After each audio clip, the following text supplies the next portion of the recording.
মদপান থেকে বিরত থাকলে আপনি আল্লাহ তাআলার কাছে নিজের ইচ্ছাকে সমর্পণ করছেন।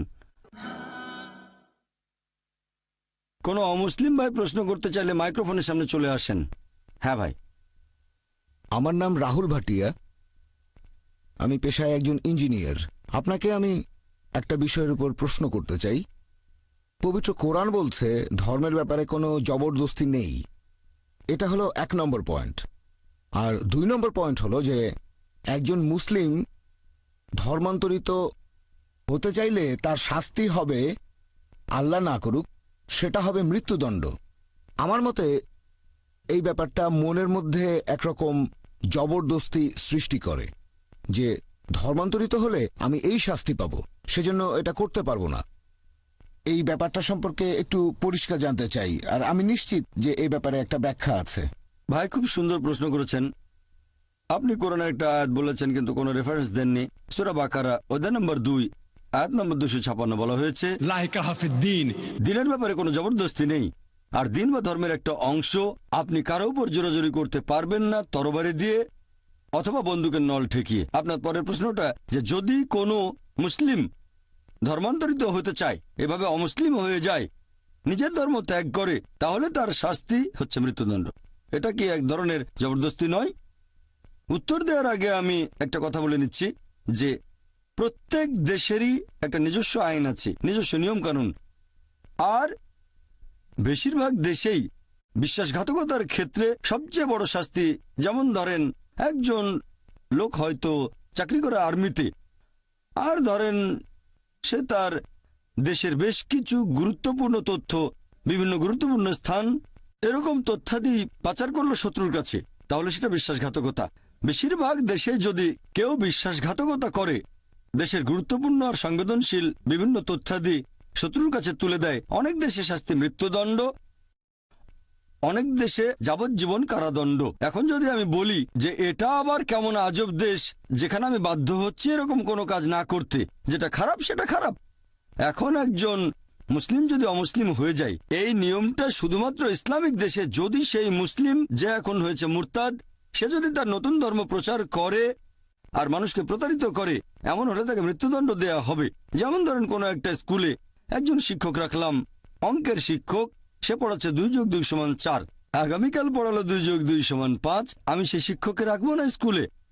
একইভাবে এরকম মুরতাদের ক্ষেত্রে শাস্তি কোনো ইসলামিক দেশে হচ্ছে মৃত্যুদণ্ড। এটাকে ঠিক জবরদস্তি বলা যায় না। এখানে এই লোক সত্য থেকে অনেক দূরে চলে গেছে মিথ্যার দিকে।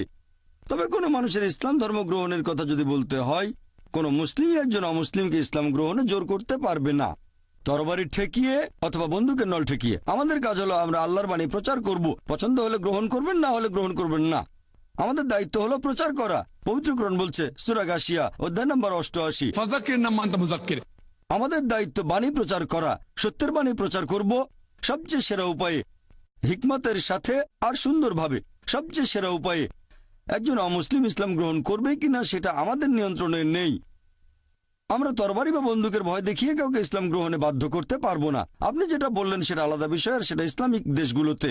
যেমন আমি আগেও বলেছি, ধরেন একজন লোক আর্মিতে চাকরি করে দেশের গোপন কিছু তথ্য পাচার করে দিল, এক্ষেত্রে শাস্তিটা হবে একই রকম। আশা করি উত্তরটা পেয়েছেন। হ্যাঁ, ঠিক আছে, বুঝতে পেরেছি।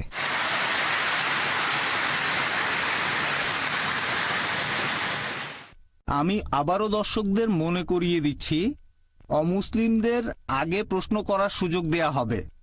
যদি তাদের করা প্রশ্ন আজকের বিষয়ের বাইরেও হয়, তবে সেটা যদি কম্পারেটিভ রিলিজিয়নের উপর হয়ে থাকে আর যদি এই সময়ের সাথে প্রাসঙ্গিক হয়, তাহলে সেই প্রশ্নগুলোরও উত্তর দেয়া হবে অমুসলিমদের ক্ষেত্রে। হ্যাঁ বোন। আমার নাম ক্যারোলিন, আমি একজন সাংবাদিক। আপনার কাছে আমার প্রশ্নটা হলো, ইসলাম ধর্ম কি ক্ষমা করাকে উৎসাহিত করে? হ্যাঁ অথবা না, ইসলাম কি ক্ষমা করাকে উৎসাহিত করে? বোন, আপনি প্রশ্ন করলেন যে ইসলাম ক্ষমা করাকে উৎসাহিত করে কিনা। অবশ্যই করে। আর পবিত্র কোরআনে প্রত্যেক সূরা আরম্ভ হওয়ার আগে একটা কথা আছে, বিসমিল্লাহির রহমানির রহিম, দয়াময় পরম দয়ালু আল্লাহর নামে শুরু করছি। কিন্তু তাহলে হ্যাঁ বোন, আপনার দ্বিতীয় প্রশ্ন। হ্যাঁ, আমার দ্বিতীয় প্রশ্ন হলো, হ্যাঁ, কোনো সমস্যা নেই। ইসলাম কেন সম্মানের হত্যাকে অনুমতি দেয়? সম্মানের হত্যা? হ্যাঁ, এটাতে আপনি কি বোঝাচ্ছেন? মানে কারো ভাইয়ের হত্যার বদলা নিতে হবে, আর সেটা হবে আল্লাহর নামে। প্রশ্নটা আজকের বিষয়ের বাইরে, তবে এটা জানা আমার জন্য বোন, জরুরি। আপনি প্রশ্ন করলেন সম্মানের হত্যা মানে কেউ হয়তো একজন মানুষকে হত্যা করলো প্রতিশোধ নেওয়ার জন্য, হ্যাঁ এটার কথাই বলছেন? হ্যাঁ, আমি বেশ কিছু বই পড়েছি আর অনেক জায়গায় দেখেছি মানুষজন বলছে তাদের অনুমতি আছে অন্য কোনো মানুষকে হত্যা করার, কারণ তাদের ভাইকে আরেকজন মানুষ হত্যা করেছে। বোন, খুব সুন্দর প্রশ্ন করেছেন যে ইসলাম যদি ক্ষমা করাকে উৎসাহিত করে তাহলে সম্মানের হত্যার অনুমতি রয়েছে কেন। হ্যাঁ, আপনি খুব এটাই। সুন্দর প্রশ্ন করেছেন বোন। যদি ভালো করে দেখেন, পবিত্র কোরআনে বলা হয়েছে সূরা বাকারা অধ্যায় 2 আয়াত নম্বর 178, হাদ শাস্তি, এখানে মৃত্যুদণ্ড, আর সেটা হবে কিসাসের ভিত্তিতে। আর আল্লাহ কোরআনে বলেছেন সূরা মাইদা অধ্যায় নম্বর 5 আয়াত নম্বর 32, যদি কেউ কোনো মানুষকে হত্যা করে, হোক সে মুসলিম বা অমুসলিম, যদি সেটা নরহত্যা বা দেশে বিশৃঙ্খলা সৃষ্টির অপরাধে না হয়, তাহলে সে যেন পুরো মানব জাতিকে হত্যা করলো। তাহলে সাধারণ নিয়মে কেউ যদি কোনো মানুষকে হত্যা করে তাহলে সে যেন পুরো মানব জাতিকে হত্যা করলো, শুধুমাত্র দুটো ক্ষেত্র বাদ দিয়ে, যদি সেটা নরহত্যা বা দেশে বিশৃঙ্খলা সৃষ্টির অপরাধ হয়। তাহলে এখানে দুটো ব্যতিক্রম আছে। যেখানে ইসলাম অনুমতি দিয়েছে যে একজন মানুষকে হত্যা করা যাবে, এখানে 1 নম্বর, যদি সেই লোক কোনো মানুষকে হত্যা করে, এটা আপনার প্রশ্নের ভেতরে পড়বে সম্মানের হত্যা। 2 নম্বর হলো যদি সেই লোক কোনো দেশে বিশৃঙ্খলা আর দুর্নীতি সৃষ্টি করে।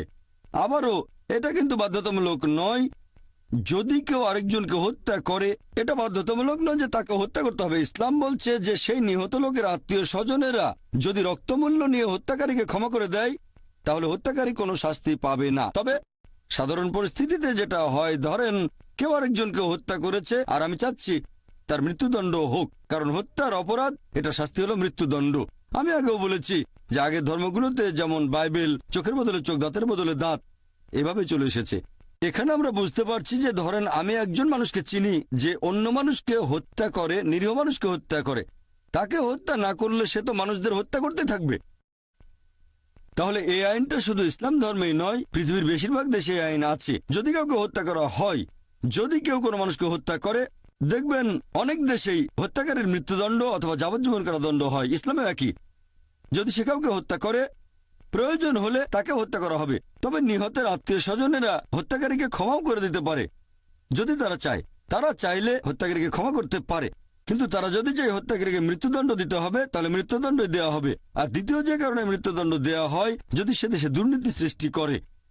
যেমন ধরেন একজন লোক কাউকে ধর্ষণ করলো, ধর্ষণ করা এটা আসলে দেশের মধ্যে দুর্নীতি সৃষ্টি করা। এরকম হলে সেই লোককে মৃত্যুদণ্ড দেওয়া উচিত, কারণ এটা একটা খুবই জঘন্য অপরাধ, এটা খুবই বড় অপরাধ। তাই এখানে মৃত্যুদণ্ড ছাড়া আর কোনো শাস্তি নেই।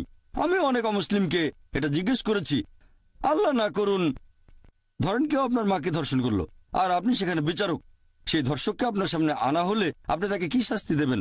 তখন সেই অমুসলিমদের সবাই বলেছে যে আমি তাকে মৃত্যুদণ্ড দেব। অনেকে এরকমও বলেছে আমি তাকে যন্ত্রণা দিয়ে হত্যা করব। তাহলে দ্বিমুখী নীতি কেন? আমেরিকাকে এখনকার দিনের সবচেয়ে উন্নত দেশ বলা হয়ে থাকে। FBI এর পরিসংখ্যান অনুযায়ী 1990 সালে প্রতিদিন 1756টা ধর্ষণের ঘটনা ঘটেছে। 1996 সালের পরিসংখ্যান অনুযায়ী US ডিপার্টমেন্ট অফ জাস্টিসের প্রতিদিন 2713টা ধর্ষণের ঘটনা ঘটেছে। 1990 সালে 1756টা, 1996 সালে 2713। হয়তো আমেরিকানদের সাহস বেড়ে গেছে। তার মানে প্রতি 32 সেকেন্ডে আমেরিকাতে একটা ধর্ষণের ঘটনা ঘটছে। আমরা এই অডিটোরিয়ামে আছি প্রায় 3 ঘন্টার মতো। এই সময়ের মধ্যে আমেরিকাতে 300টা ধর্ষণের ঘটনা ঘটে গেছে। ইসলাম ধর্মে হিজাবের বিধান আছে, আমার লেকচার আগেও বলেছি। একজন পুরুষ কোনো মহিলার দিকে তাহলে দৃষ্টি নিচু করবে, মহিলারা ইসলামিক হিজাব পরবে, এই ব্যাপারে আগেও বলেছি। এরপরেও কোনো পুরুষ ধর্ষণ করলে তাকে মৃত্যুদণ্ড দেওয়া হবে। অন্যদিকে আমেরিকান আইন বলছে 7 বছরের সশ্রম কারাদণ্ড। তবে বেশিরভাগ সময় তারা এমনিতেই ছেড়ে দেয়। অমুসলিমদেরকেও যদি জিজ্ঞেস করেন ধর্ষণের শাস্তি কি হবে, সবাই বলেছে শাস্তি হবে মৃত্যুদণ্ড। একবার এক আমেরিকানকে পেয়েছিলাম, খুবই স্মার্ট। সেই আমেরিকান বলেছিল, ভাই জাকির, প্রথমে আমি তাকে 5 বছরের সশ্রম কারাদণ্ড দেব। আমি বললাম, আপনি কি জানেন আমেরিকার পরিসংখ্যান অনুযায়ী যেসব লোক ধর্ষণের মতো অপরাধ করে, কারাদণ্ড ভোগের পর যখন তারা আবার ছাড়া পায় 95%-এর বেশি লোক আবার ধর্ষণ করে। যদি চান আপনার মা মেয়ে ধর্ষিতা হোক, সেটা আপনার ব্যাপার, আমরা সেটা চাই না। সে তখন বলল, এরকম হলে প্রথমবারে মৃত্যুদণ্ড দেব। এই ধরনের ক্ষেত্রে দেশের ভেতরে দুর্নীতি সৃষ্টি যেমন ধর্ষণ ইত্যাদি ইসলাম অনুমতি দিয়েছে, এরকম ক্ষেত্রে মৃত্যুদণ্ড দেওয়া যাবে। আশা করি উত্তরটা পেয়েছেন।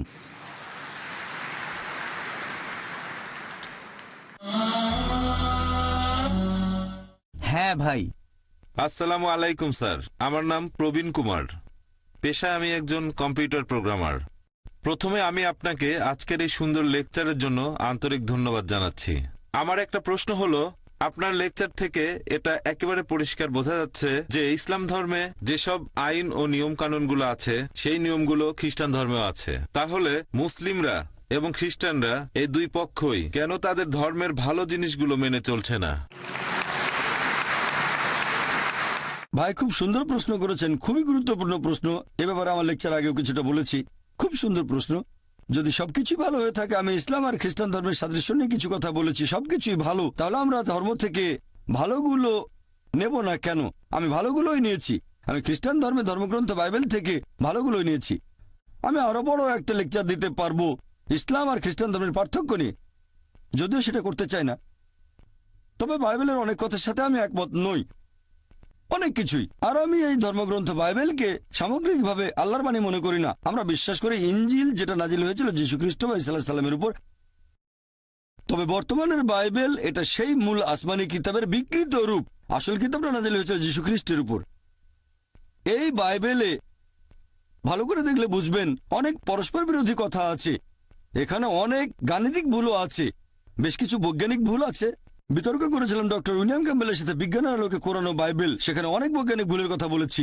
এই বৈজ্ঞানিক ভুল, পরস্পর বিরোধী কথা, এগুলো আল্লাহর বাণী হতে পারে না।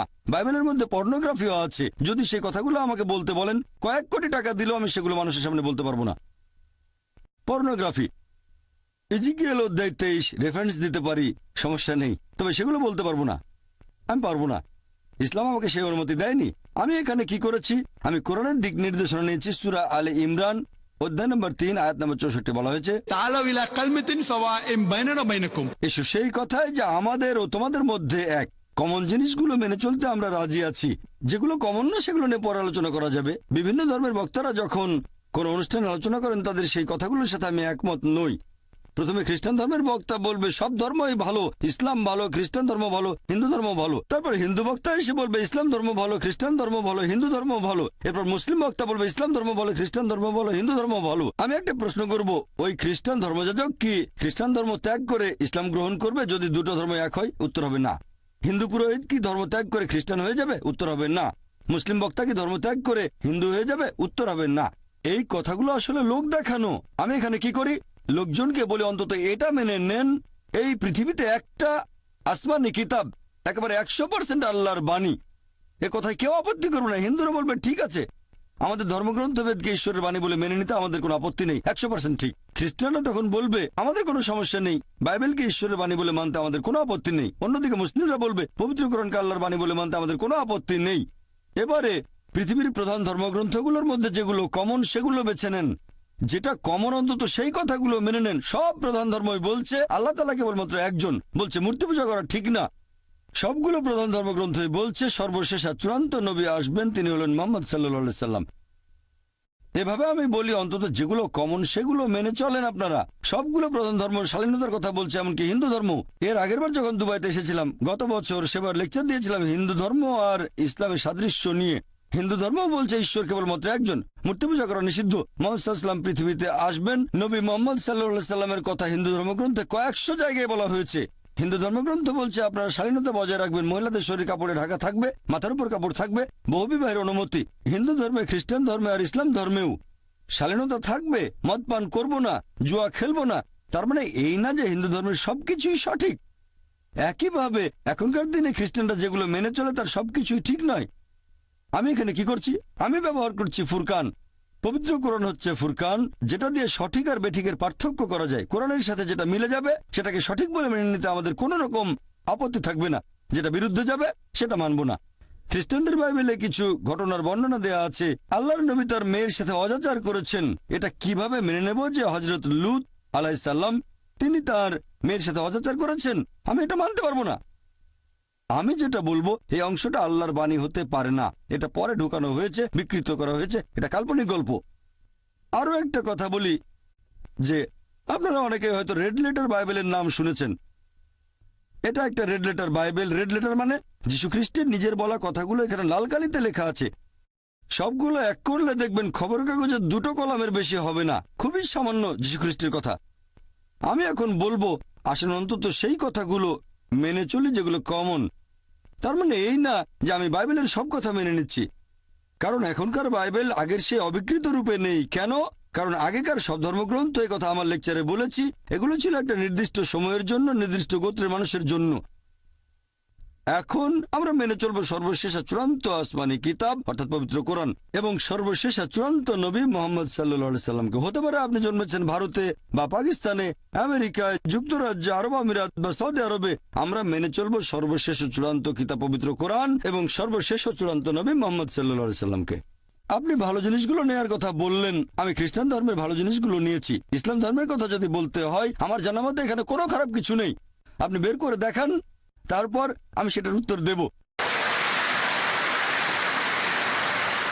আমি সবাইকে চ্যালেঞ্জ করছি, পবিত্র কোরআনে মাত্র একটা আয়াত দেখান যেটা মানবতার বিরুদ্ধে যায়। মুসলিমদের ভুল নিয়ে কথা বলবেন না, আমি এখানে মুসলিমদের নিয়ে বলছি না, আমি কথা বলছি ইসলাম ধর্মের পক্ষে। ইসলামকে বুঝতে চাইলে মুসলিমদের দেখবেন না, দেখবেন পবিত্র কোরআন এবং সহিহ হাদিস, আমাদের নবীর কথা। আমি সবাইকে চ্যালেঞ্জ করছি, কোরআন বা হাদিসের এমন একটা কথা দেখান যেটা মানবতার বিরুদ্ধে যায়। কিছু কথা শুনে আপনার মনে হতে পারে সেটা ভুল কথা, কারণ আপনি অনেক কম জানেন, পৃথিবীর অনেক পরিসংখ্যানই জানেন না। তবে ইনশাআল্লাহ আপনার কাছে ভুল মনে হলে সেটা স্বচ্ছন্দে আমাকে বলতে পারেন, আমি তারপর ব্যাখ্যা দেওয়ার চেষ্টা করব যে ইসলামে সেটা কেন আছে, সেটার কারণ আর তার পেছনের হিকমা। আশা করি উত্তরটা পেয়েছেন। আমাদের প্রশ্নোত্তর পর্ব চলতে থাকবে। এবারের প্রশ্ন সামনের মাইকের পুরুষদের মধ্য থেকে। আসসালামু আলাইকুম ডক্টর নায়েক, আমার নাম নবী, আমি পেশায় একজন ইঞ্জিনিয়ার। খ্রিস্টানদের বাইবেলে অধ্যায় 53 এখানে একজন নিপীড়িত দাসের কথা বলা হয়েছে, যে দাস কষ্ট ভোগ করেছে, অত্যাচারিত, ক্ষতবিক্ষত, যে মারা গেছে, সে তার জীবন দিয়েছে মানুষজাতির সবার করা পাপ কাজের জন্য। আপনি কি আমাদের বলবেন এখানে ঈশ্বরের এই দাস আসলে কে? ধন্যবাদ। ভাই বাইবেলের উদ্ধৃতি দিলেন বুক অব আইজায়া যে আল্লাহর একজন রাসূল আসবেন, তিনি মানুষের পাপের জন্য মারা যাবেন ইত্যাদি এরকম কথা। খ্রিস্টানদের মধ্যে অনেকে এরকম মনে করে যে এখানে যীশু খ্রিস্টের কথা বলা হয়েছে, অনেকেই মনে করে। ভাই আপনি এটাও দেখতে পারেন, বাইবেলে বলা হয়েছে বুক অব ইজেকিয়েল অধ্যায় নম্বর 18 অনুচ্ছেদ 20 বলা হয়েছে যে ব্যক্তি পাপ করবে সে মারা যাবে। অনেকে এটার উদ্ধৃতি দেন, যে ব্যক্তি পাপ করবে সে মারা যাবে। তবে মিশনারিরা এখানে থেমে যান না, এখানে শেষ না। পুরো অনুচ্ছেদটা বলছে যে ব্যক্তি পাপ করবে সে মারা যাবে। পিতা তার পুত্রের পাপের শাস্তি ভোগ করবে না, পুত্র তার পিতার পাপের শাস্তি ভোগ করবে না। ভালো লোকের ধার্মিকতা তার নিজের হাতে, মন্দ লোকের কাজও তার নিজের হাতে। তবে সেই মন্দ লোক যদি বদলে গিয়ে সরল পথে চলে আসে তাহলে সে মরবে না। তাহলে পাপ অন্যের ঘাড়ে দেয়া যায় না। এটা আসলে চার্চের বানানোর কথা, এটা আদি পাপের গল্প। চার্চ এই আদি পাপ সম্পর্কে বলে যে আদম এবং হাওয়া তারা শান্তিতে থাকুন, তারা নিষিদ্ধ ফল খেয়েছিলেন, সে কারণে মানুষ পাপের ভেতরে জন্ম নেয়। এই কারণে নাকি আল্লাহ পাঠিয়েছেন তার প্রিয় পুত্রকে, জাতপুত্র যীশু খ্রিস্ট বা ঈসা আলাইহিস সালামকে। তারপর গসপেল অফ জন অধ্যায় 3 অনুচ্ছেদ 16 ঈশ্বর পৃথিবীকে এত ভালোবাসেন যে তিনি তার একমাত্র জাতপুত্রকে দিলেন, যে তাকে বিশ্বাস করবে সে বিনষ্ট হবে না বরং অনন্ত জীবন পাবে। আমি সংক্ষেপে বলার চেষ্টা করছি, খ্রিস্টানরা এটা বিশ্বাস করে। এবার আমি আদি পাপের বিষয়টা নিয়ে বলছি। এই আদি পাপের কথা বাইবেলের কোথাও খুঁজে পাবেন না আপনারা, এটা প্রচার করছে খ্রিস্টান চার্চ। বুক অব ইজেকিয়েল অধ্যায় 18 অনুচ্ছেদ 20 বলছে যে ব্যক্তি পাপ করবে সে মারা যাবে। পিতা তার পুত্রের পাপের শাস্তি ভোগ করবে না, পুত্রও তার পিতার পাপের শাস্তি ভোগ করবে না। মন্দ লোকের মন্দ কাজ তার সাথে, ভালো লোকের ধার্মিকতা তার নিজের হাতে। তবে সেই মন্দ লোক যদি বদলে গিয়ে সরল পথে চলে আসে সে তাহলে মরবে না। তাহলে এটার ভিত্তিতে ইজেকিয়েল অধ্যায় 18 অনুচ্ছেদ 20 এটা আদি পাপের যুক্তিকে খণ্ডন করে, যেটা প্রচার করে থাকে চার্চ। পবিত্র কোরআনে বলছে একজন মানুষ অন্য আরেকজনের পাপের শাস্তি ভোগ করবে না, অন্য কেউ শাস্তি পাবে না। পাপের দায়ভার হস্তান্তর করা যায় না। হাওয়া আদমকে নিষিদ্ধ ফল খেতে প্ররোচিত করেছিলেন, আদম নিষিদ্ধ ফল খেলেন, তারা দুজনে শান্তিতে থাকুন। আদম আলাইহিস সালামকে আমাকে জিজ্ঞেস করেছিলেন সেই ফল খাবার আগে, জিজ্ঞেস করেছিলেন না। তাহলে আমি দায়ী হব কেন? আমাকে জিজ্ঞেস করলে যদি সম্মতি দিতাম তাহলে আমাকে পাকড়াও করতে পারতেন। এখন আদম আলাইহিস সালাম নিষিদ্ধ ফল খাওয়ার আগে আমাকে জিজ্ঞেস করেননি, তাহলে আমাকে দায়ী করা হবে কেন? আল্লাহ এরকম অবিচার করবেন কিভাবে? আল্লাহ পবিত্র কোরআনে বলেছেন সূরা নিসা অধ্যায় 4 আয়াত নম্বর 40, আল্লাহ সুবহানাহু ওয়া তাআলা তার বান্দার উপর অনুপরিমাণে জুলুম করেন না। পাপ অন্যের উপর দেওয়া যায় না। এখন আপনি হয়তো বলবেন এখানে যীশু খ্রিস্টের কথা বলা হয়েছে, এটা পুরোপুরি ভুল।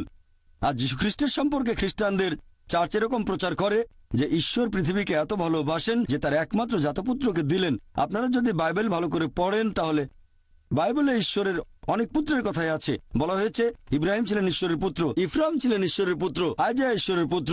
যেসব মানুষ ঈশ্বরের বাণী প্রচার করতে এসেছেন তারা হলেন ঈশ্বরের পুত্র। বাইবেলে ঈশ্বরের অনেক পুত্র আছে।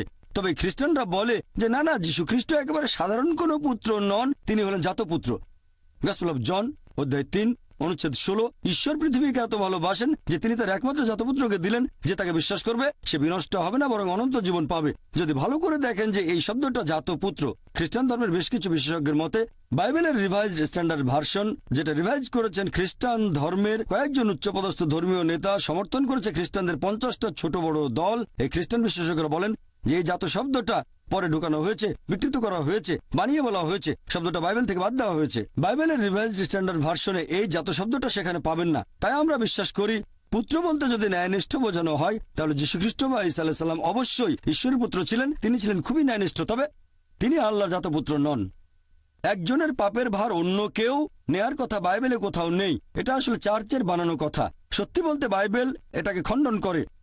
এখন আপনি এখানে যা বলতে চাচ্ছেন যে আইজায়ার এই কথাগুলো যিশুর কথা বলছে, হ্যাঁ, নবী রাসূলগণ এসেছেন, তাদের বেশিরভাগই কষ্ট পেয়েছেন, হোক তিনি মুসা আলাইহিস সালাম অথবা ঈসা আলাইহিস সালাম অথবা সর্বশেষ ও চূড়ান্ত নবী মুহাম্মদ সাল্লাল্লাহু আলাইহি সাল্লাম। সকল নবী রাসূলই কষ্ট পেয়েছেন। নবীর একটা হাদিস আছে, মানুষের মধ্যে সবচেয়ে বেশি পরীক্ষা করা হয়েছে আল্লাহর নবী রাসূলগণকে। পরীক্ষা যত বেশি কঠিন, পুরস্কার তত বেশি বড়।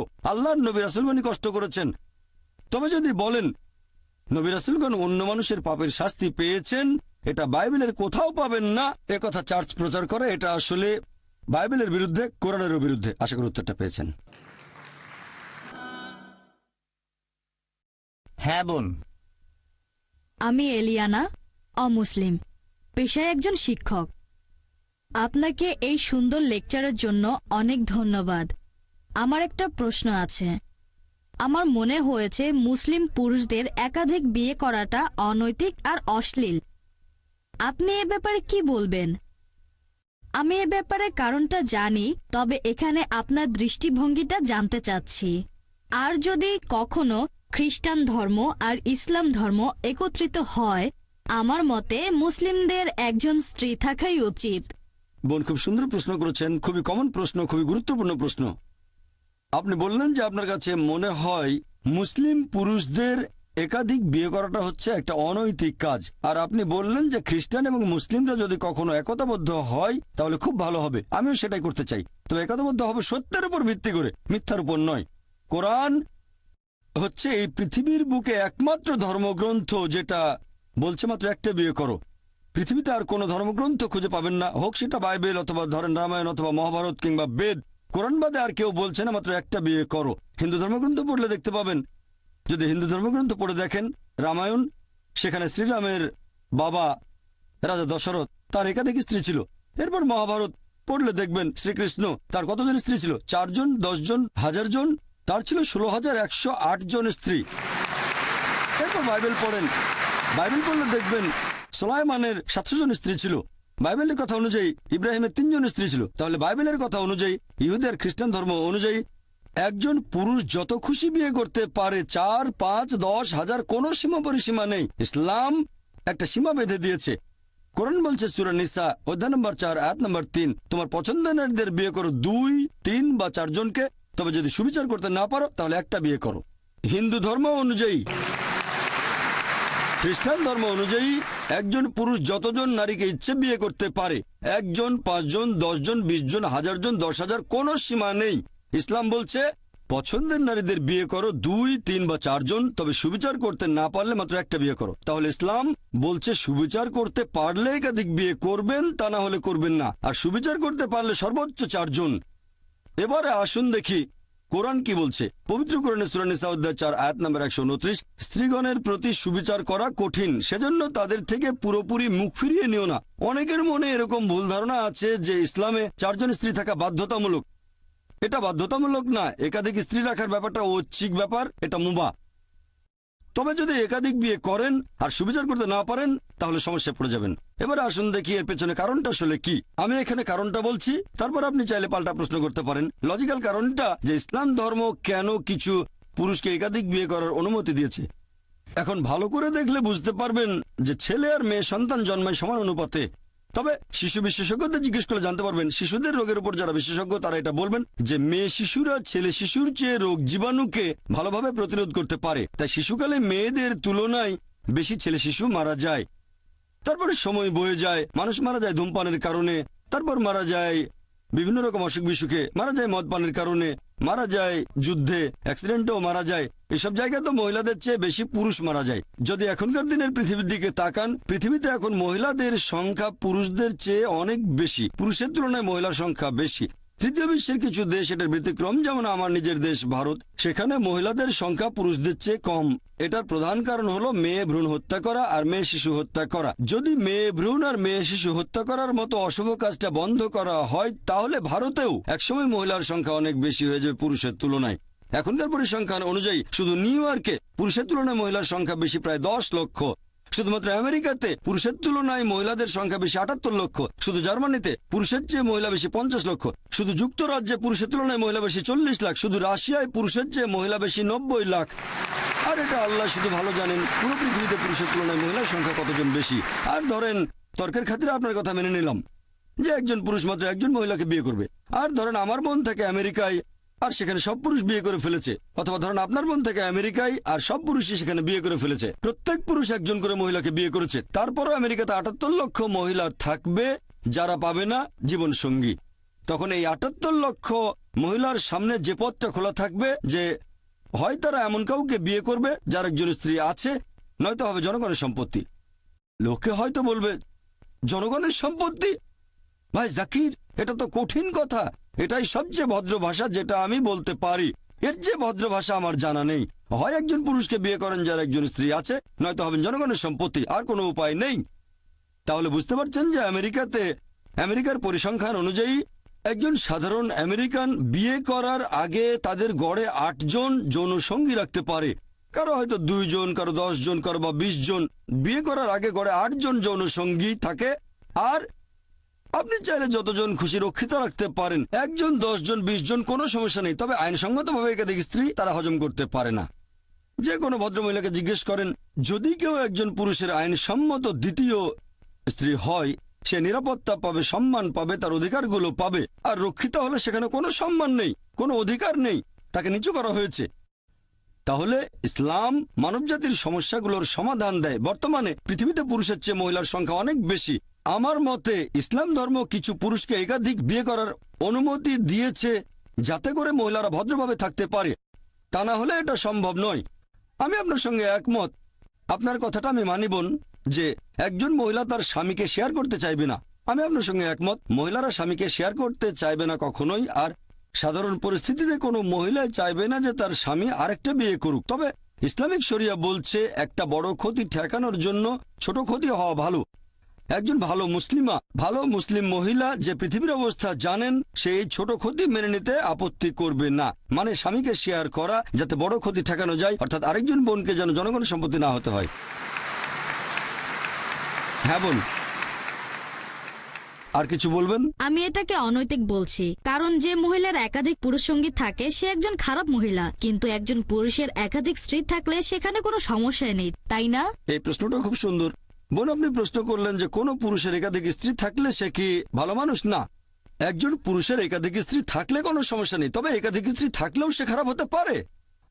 যেমন ধরেন আমেরিকায় কারো রক্ষিতা আছে, হয়তো 4 জন, 5 জন অথবা 10 জন। এমনকি ভারতেও সে একজন ভালো লোক না, তবে সে যদি হয় আইনসম্মত স্ত্রী, যদি সে বিয়ে করে, বিয়ের সময় তাকে প্রাপ্য অধিকারগুলো দেওয়া হবে, মোহর দেওয়া হবে, একই সময় সুবিচার করা হবে, তাহলে সে ভালো মানুষ। তবে আপনার পাল্টা প্রশ্ন যে মহিলারা কেন একাধিক পুরুষকে বিয়ে করতে পারে না, ঠিক এটাই তো আপনার প্রশ্ন, যে মহিলারা কেন একাধিক বিয়ে করতে পারে না, এই তো? আসলে আমি বলতে চাচ্ছি, যদি মহিলাদের সংখ্যা কমে যায় আর পুরুষের সংখ্যা বেড়ে যায়, তাহলে একজন মহিলার 2-3 জন স্বামী থাকতে পারে। খুব সুন্দর প্রশ্ন করেছেন যে যদি এরকম হয়, তবে আল্লাহ সুবহানাহু ওয়া তাআলা আমাদের সৃষ্টিকর্তা, তিনি অনেক ভালো জানেন আমাদের চেয়ে, তিনি আমাদের স্রষ্টা। এখানে কারণটা হচ্ছে কারণটা হচ্ছে আল্লাহ মহিলাদের শক্ত করে বানিয়েছেন। মহিলারা মেডিকেলি পুরুষের চেয়ে অনেক বেশি শক্ত। এটা কি জানেন? আমি একজন মেডিকেল ডাক্তার। মেডিকেলি মহিলারা পুরুষের চেয়ে অনেক বেশি দিন বাঁচে। আমরা ভাবি পুরুষের শক্তি বেশি, শরীরের জোরটা একটু বেশি, তবে মেডিকেলি মহিলাদের শক্তি বেশি। মহিলারা অনেক দিন বেশি বাঁচে। মহিলাদের গড়ায়ু পুরুষের আয়ুর চেয়ে কয়েক বছর বেশি। শিশুকালেও মেয়েরা তুলনায় কম মারা যায়। এবার আপনার প্রশ্নটা নিয়ে বলি যে ইসলাম পুরুষদের অনুমতি দিয়েছে তারা একাধিক বিয়ে করতে পারে, কিন্তু এখানে মহিলাদের একাধিক বিয়ের অনুমতি দেওয়া হয়নি কেন? কারণটা হচ্ছে একজন পুরুষের যদি একাধিক স্ত্রী থাকে, যদি সন্তান জন্ম নেয়, আপনি সহজেই বুঝতে পারবেন সেই সন্তানের বাবাকে আর মাকে। তবে একজন মহিলার যদি একাধিক স্বামী থাকে, যদি সন্তান জন্ম নেয়, তাহলে মাকে খুঁজে পাবেন, বাবাকে বের করতে পারবেন না।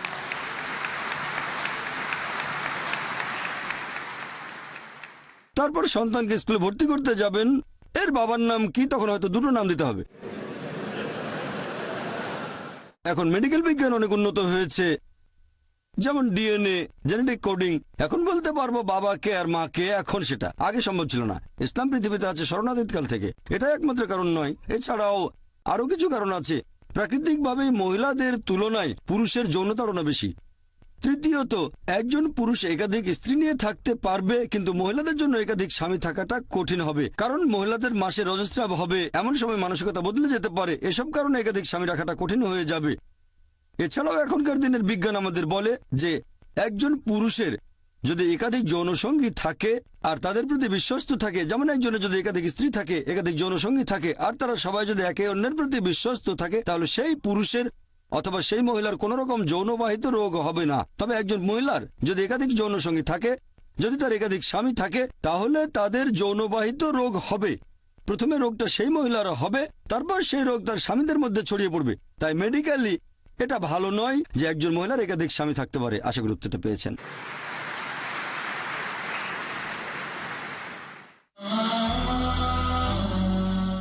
আর কোনো প্রশ্ন? Good evening doctor Zakir. আমার নাম মেরিল ডিসুজা, বোম্বে থেকে এসেছি। প্রথমেই আপনার এই সুন্দর লেকচারের জন্য অনেক ধন্যবাদ। আরেকটা কথা না বলেই পারছি না, গত কয়েক বছর ধরে আমি টেলিভিশনে মোটামুটি নিয়মিতভাবে আপনার লেকচারগুলো শুনি। কলেজে ভর্তি হবার পরে আমি আপনার লেকচারগুলোর সাথে পরিচিত হই। আজকে আমি আপনাকে একটা প্রশ্ন করতে চাই, তার আগে আমি দুইটা বিষয়ে কথা বলবো। আপনি আজকে লেকচারে বলেছেন একটা হলো ঈশ্বরের সাথে কাউকে শরিক করা, এটা পাপ কাজ, এটা সবচাইতে বড় পাপ। দ্বিতীয় বিষয়টা হলো প্রার্থনা করার নিয়ম। আপনি তখন বলেছিলেন যে মুসলিমরা প্রার্থনার সময় কপাল মাটিতে ঠেকায় আর আপনারা শরীরকে বিনীত করেন। আমি বোম্বে শহরেই বড় হয়েছি, এখানে দেখেছি, আর আমি নিজেও ব্যাপারটা সম্পর্কে পরিষ্কার হতে চাই। সেটা হলো দরগা বা মাজারের বিষয়টা। মুসলিমরা সেখানে যায়, এই ব্যাপারে আপনি কি বলবেন?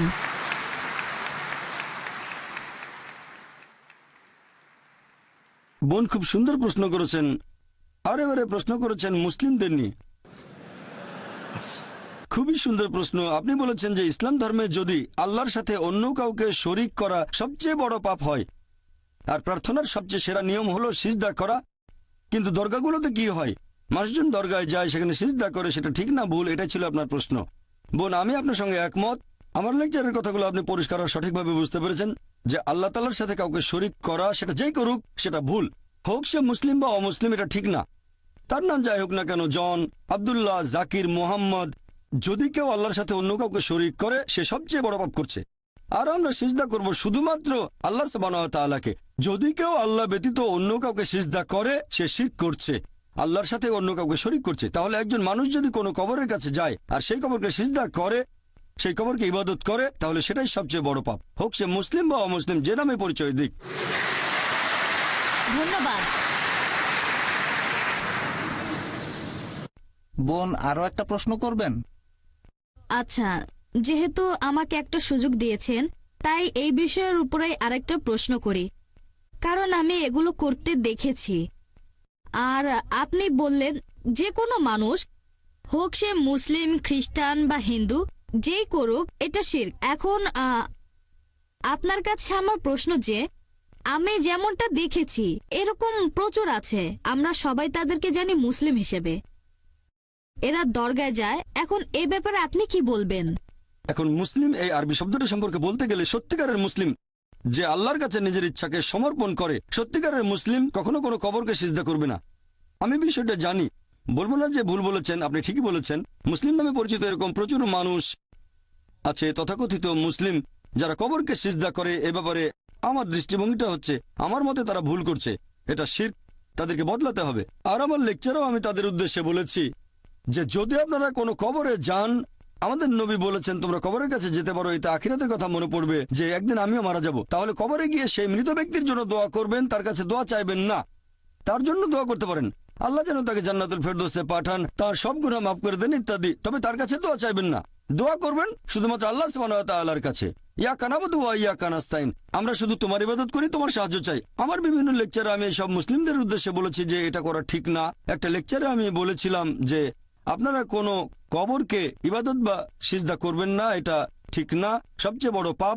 আর আলহামদুলিল্লাহ সুম্মা আলহামদুলিল্লাহ, আপনি বোম্বে থেকে এসেছেন, আমিও বোম্বেতে থাকি, এরকম হাজার হাজার তরুণ মাশাআল্লাহ আমার লেকচার শুনে কবরকে ইবাদত করা বাদ দিয়েছে, আলহামদুলিল্লাহ। আশা করি উত্তরটা পেয়েছেন।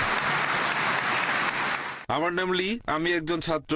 আপনি আপনার লেকচারে বললেন যে যীশু খ্রিস্ট মুসলিম ছিলেন কারণ তিনি ঈশ্বরের কাছে আত্মসমর্পণ করেছেন। আমরা জানি যে যীশু খ্রিস্ট মদ পান করেছিলেন, 5 ওয়াক্ত নামাজ পড়েননি, তিনি শুধুমাত্র আল্লাহর কাছে আত্মসমর্পণ করেছিলেন। তাহলে সেই একই যুক্তি দিয়ে আমি বলতে পারি আহলে কিতাবীদের যে কেউ খ্রিস্টান বা ইহুদি এরা আসলে মুসলিম, কারণ তারাও আল্লাহর কাছে নিজের ইচ্ছাকে সমর্পণ করেছে।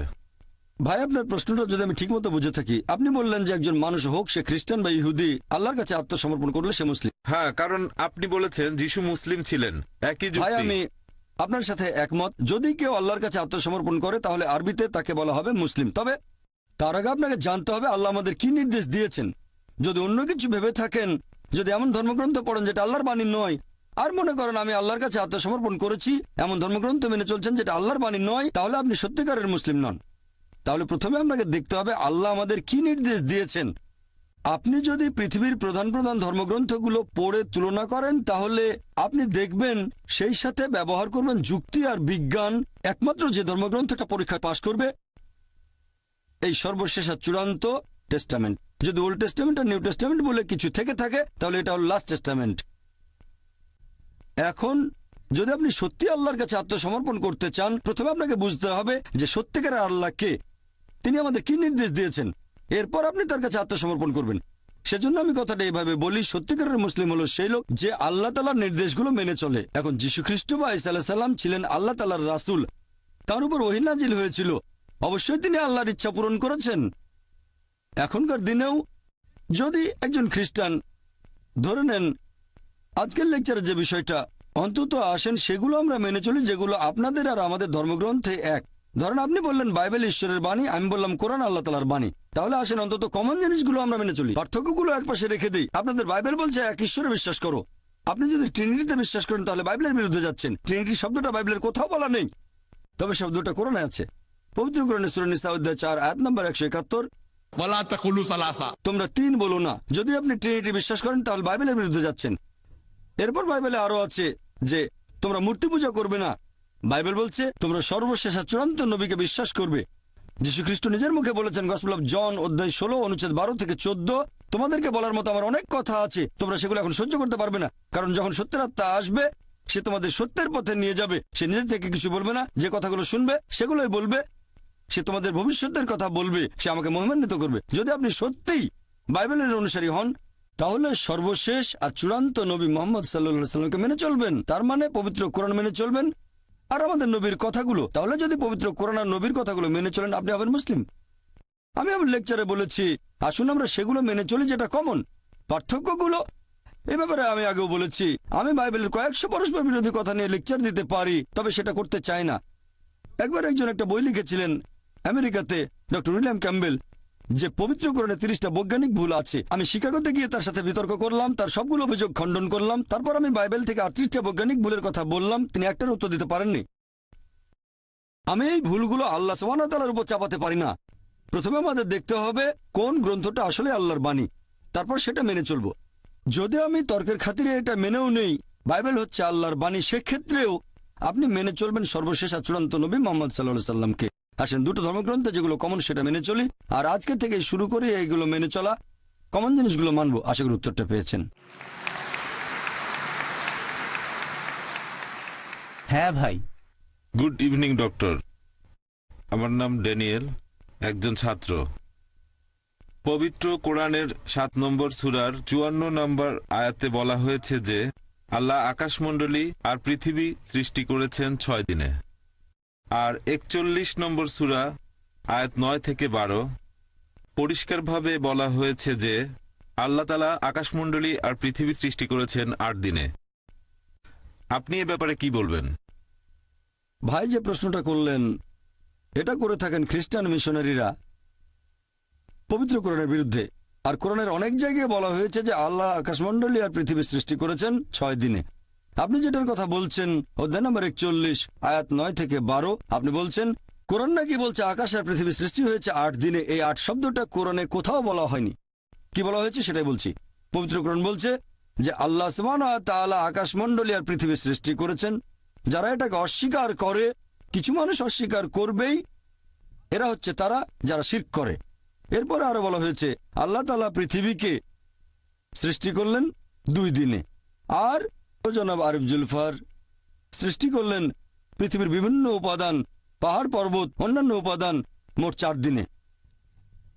এরপর 41 অধ্যায়ের 11 নম্বর আয়াত, ثم এটার বেশিরভাগ অনুবাদী বলছে তারপরে। এটার আরো অনেক অর্থ হয় তারপর আল্লাহ তাআলা আকাশমণ্ডলী সৃষ্টি করলেন 2 দিনে। এখন সাধারণভাবে মানুষ বলবে 2 যোগ 4 যোগ 2 সমান সমান 8, তবে 8 শব্দটা কোরআনে নেই। আল্লাহ আকাশমণ্ডলী সৃষ্টি করেছেন 2 দিনে। এখন যে কোরআন সম্পর্কে জানে সে উত্তর দিতে পারবে, তবে যদি কারো ভাষা জ্ঞান থাকে সে ভুল পথে চলে যেতে পারে। আর পবিত্র কোরআন বলছে যারা এই আয়াত দিয়ে মানুষকে ভুল পথে নিয়ে যেতে চায় তারা আল্লাহ তাআলার সাথে অন্য কাউকে শরীক করছে। তাহলে আল্লাহ তাআলা জানেন যে অনেকে এই আয়াত ব্যবহার করে মানুষকে ভুল পথে পরিচালিত করবে। এবার উত্তরটা বলছি। উত্তরটা হচ্ছে আল্লাহ তাআলা পৃথিবী সৃষ্টি করেছেন 2 দিনে, তারপর পৃথিবীর উপাদান গাছপালা পাহাড় পর্বত সমান অনুপাতে মোট 4 দিনে। সুম্মা, আরবি সুম্মা শব্দের আরেকটা মানে হচ্ছে একই সাথে। এর একটা মানে হলো তারপর, তারপর হতে পারে একসাথেও হতে পারে। তাহলে একই সাথে আল্লাহ সুবহানাহু ওয়া তাআলা আকাশমণ্ডলী সৃষ্টি করেছেন 2 দিনে। যেমন ধরেন আমি আপনাকে বললাম আমি একটা বড় বিল্ডিং তৈরি করব 30 তলা উঁচু মোট 6 মাসে। এটাই আমার কথা। এখন আপনি যদি খুঁটিয়ে দেখেন যে আমি সেই বিল্ডিং এর ভেতরটা, তার মানে তৈরি করব ফাউন্ডেশন 2 মাসে, আর স্ট্রাকচার সেখানে 4 মাস, পুরো 30 তলা। একই সাথে যখন তৈরি করছি ফাউন্ডেশন, তখন কম্পাউন্ডের প্রাচীরও তুলে ফেললাম 2 মাসে। তাহলে যখন আমি ফাউন্ডেশন তৈরি করছি একই সাথে প্রাচীর তুলছি আমি, তার মানে এই না যে 2 যোগ 4 যোগ 2 সমান 8 মাস। অর্থাৎ যখন ফাউন্ডেশন তৈরি করছি তখন একই সাথে আমি কম্পাউন্ডের প্রাচীরও তুলছি। তাহলে আমার বিল্ডিংটা তৈরি হচ্ছে 6 মাসে 8 মাসে না। আর একই সাথে আল্লাহ তাআলা বলেছেন যখন তিনি পৃথিবী সৃষ্টি করলেন একই সাথে আকাশমণ্ডলীও সৃষ্টি করলেন। এখন 2 দিনে পৃথিবী আর একই সাথে আল্লাহ আকাশমণ্ডলীও সৃষ্টি করলেন।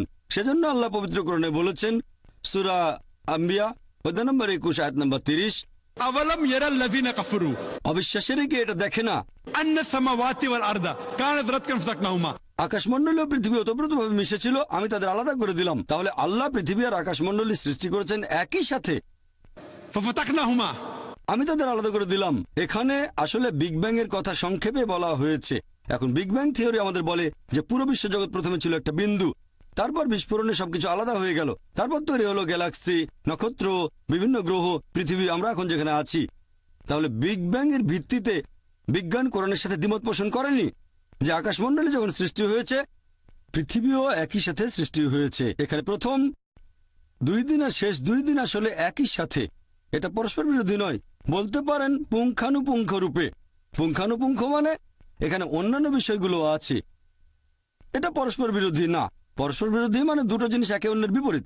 পুঙ্খানুপুঙ্খ মানে অন্যান্য বিবরণগুলো দেয়া। যেমন ধরেন আমি আপনাকে বললাম যে আপনি সৎ, আগামীকাল বললাম আপনি খুব দয়ালু, এটা পরস্পর বিরোধী না, এটা পুঙ্খানুপুঙ্খ। আপনি সৎ, পাশাপাশি আপনি দয়ালু। তবে পরে যদি বলি আপনি অসৎ, সেটা পরস্পর বিরোধী হবে। এই আয়াতে পবিত্র কোরআনে বিস্তারিত বলা হয়েছে এই 6 দিনে কিভাবে সৃষ্টি হয়েছে। প্রথম 2 দিনে পৃথিবী, একই সাথে আকাশমণ্ডলী, আর তারপর 4 দিনে পৃথিবী উপরের উপাদানগুলো যেমন পাহাড় পর্বত গাছপালা সব সমান অনুপাতে। আশা করি উত্তরটা পেয়েছেন।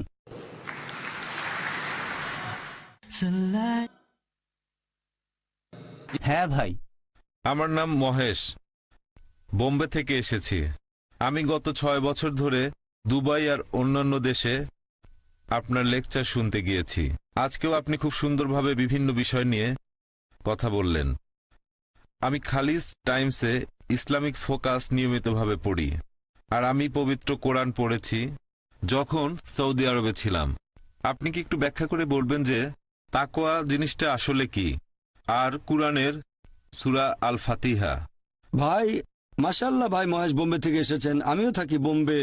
আপনি আমার লেকচার শুনছেন 6 বছর ধরে। আরেক বোনও বললেন মাশাআল্লাহ, তিনিও কয়েক বছর ধরে আমার লেকচার শুনছেন। আপনি প্রশ্ন করলেন যে তাকওয়া জিনিসটা কি। তাকওয়া মানে ধার্মিকতা, আল্লাহকে মেনে চলা এবং ন্যায়নিষ্ঠতা।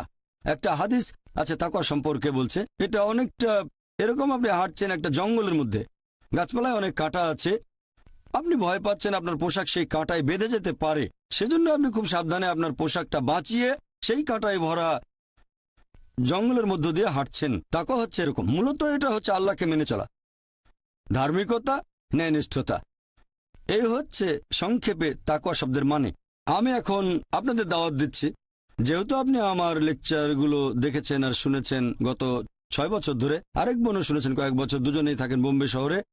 আমি আপনাদের দাওয়াত দিচ্ছি, আমন্ত্রণ জানাচ্ছি এই দ্বীনুল হকে, এই সত্যের ধর্মে। আমি আল্লাহর কাছে দোয়া করছি আপনাকে যেন আল্লাহ হেদায়েত করেন, আর ইনশাল্লাহ ইনশাল্লাহ আল্লাহ তাআলা যেন আপনাদের হেদায়েত করেন, আপনিও যেন তাকওয়া অর্জন করতে পারেন, মানে আল্লাহকে মেনে চলা আর ধার্মিকতা। আশা করি উত্তরটা পেয়েছেন। হ্যাঁ ভাই।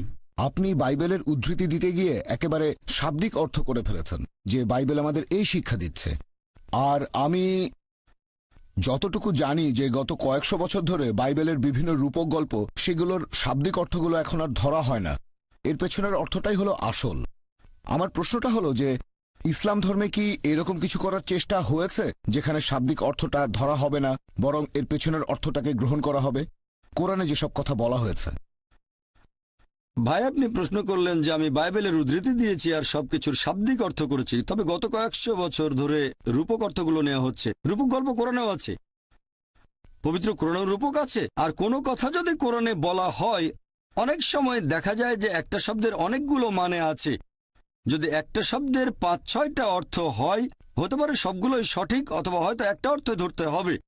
তবে তার মানে এই না যে পবিত্র কোরআন একটা কথা বলছে আর আপনি অন্য অর্থ ধরে বসলেন। পবিত্র কোরআনে রূপক গল্প আছে, অনেক রূপক গল্প পবিত্র কোরআনে, তবে তার মানে এই না যে শাব্দিক অর্থ কোরআনের বিরুদ্ধে যাবে। তাহলে কোরআন যেটা বলছে, বাইবেল যেটা বলছে, যেমন মূল যে ইঞ্জিল, যীশু খ্রিস্টের উপর যে আসমানি কিতাব নাজিল হয়েছিল, সেটা পাঠানো হয়েছিল দিক নির্দেশনা হিসেবে, যেটা উল্লেখ করা হয়েছে সেটা মেনে চলতে হবে। হ্যাঁ, অনেক সময় হতে পারে যে অন্য আরো কিছু অর্থ হয় আর সেগুলো সঠিক, তার মানে এই না যে সাধারণ যে অর্থটা সেটা বাদ দিতে হবে। হ্যাঁ ভাই বলেন। আমি উদাহরণ দিচ্ছি, যেমন আপনি লেভিটিকাসের উদ্ধৃতি দিয়েছেন আমাদের পোশাকের ব্যাপারে, যেটা আছে খ্রিস্টান ধর্মে। তবে পরবর্তীতে যীশুখ্রিস্ট বলেছেন শুধু শালীনতা বজায় রাখতে, আমরা শালীন হয়ে চলব। এখনকার দিনে খ্রিস্টানরা শাব্দিক অর্থটা নাও নিতে পারে, পুরো শরীর ঢাকছে না, অথবা তারা ঢিলাঢালা পোশাক পরছে না। আমরা আধুনিক সমাজে বাস করি, এখানে শালীনতার অর্থ অন্যরকম হতে পারে, এইরকম আর কি। খুব সুন্দর। আমি আসলেই আপনার প্রশ্নটা পছন্দ করেছি। আপনারা প্রশ্ন করলে আমি উত্তর দেওয়ার যথাসাধ্য চেষ্টা করব।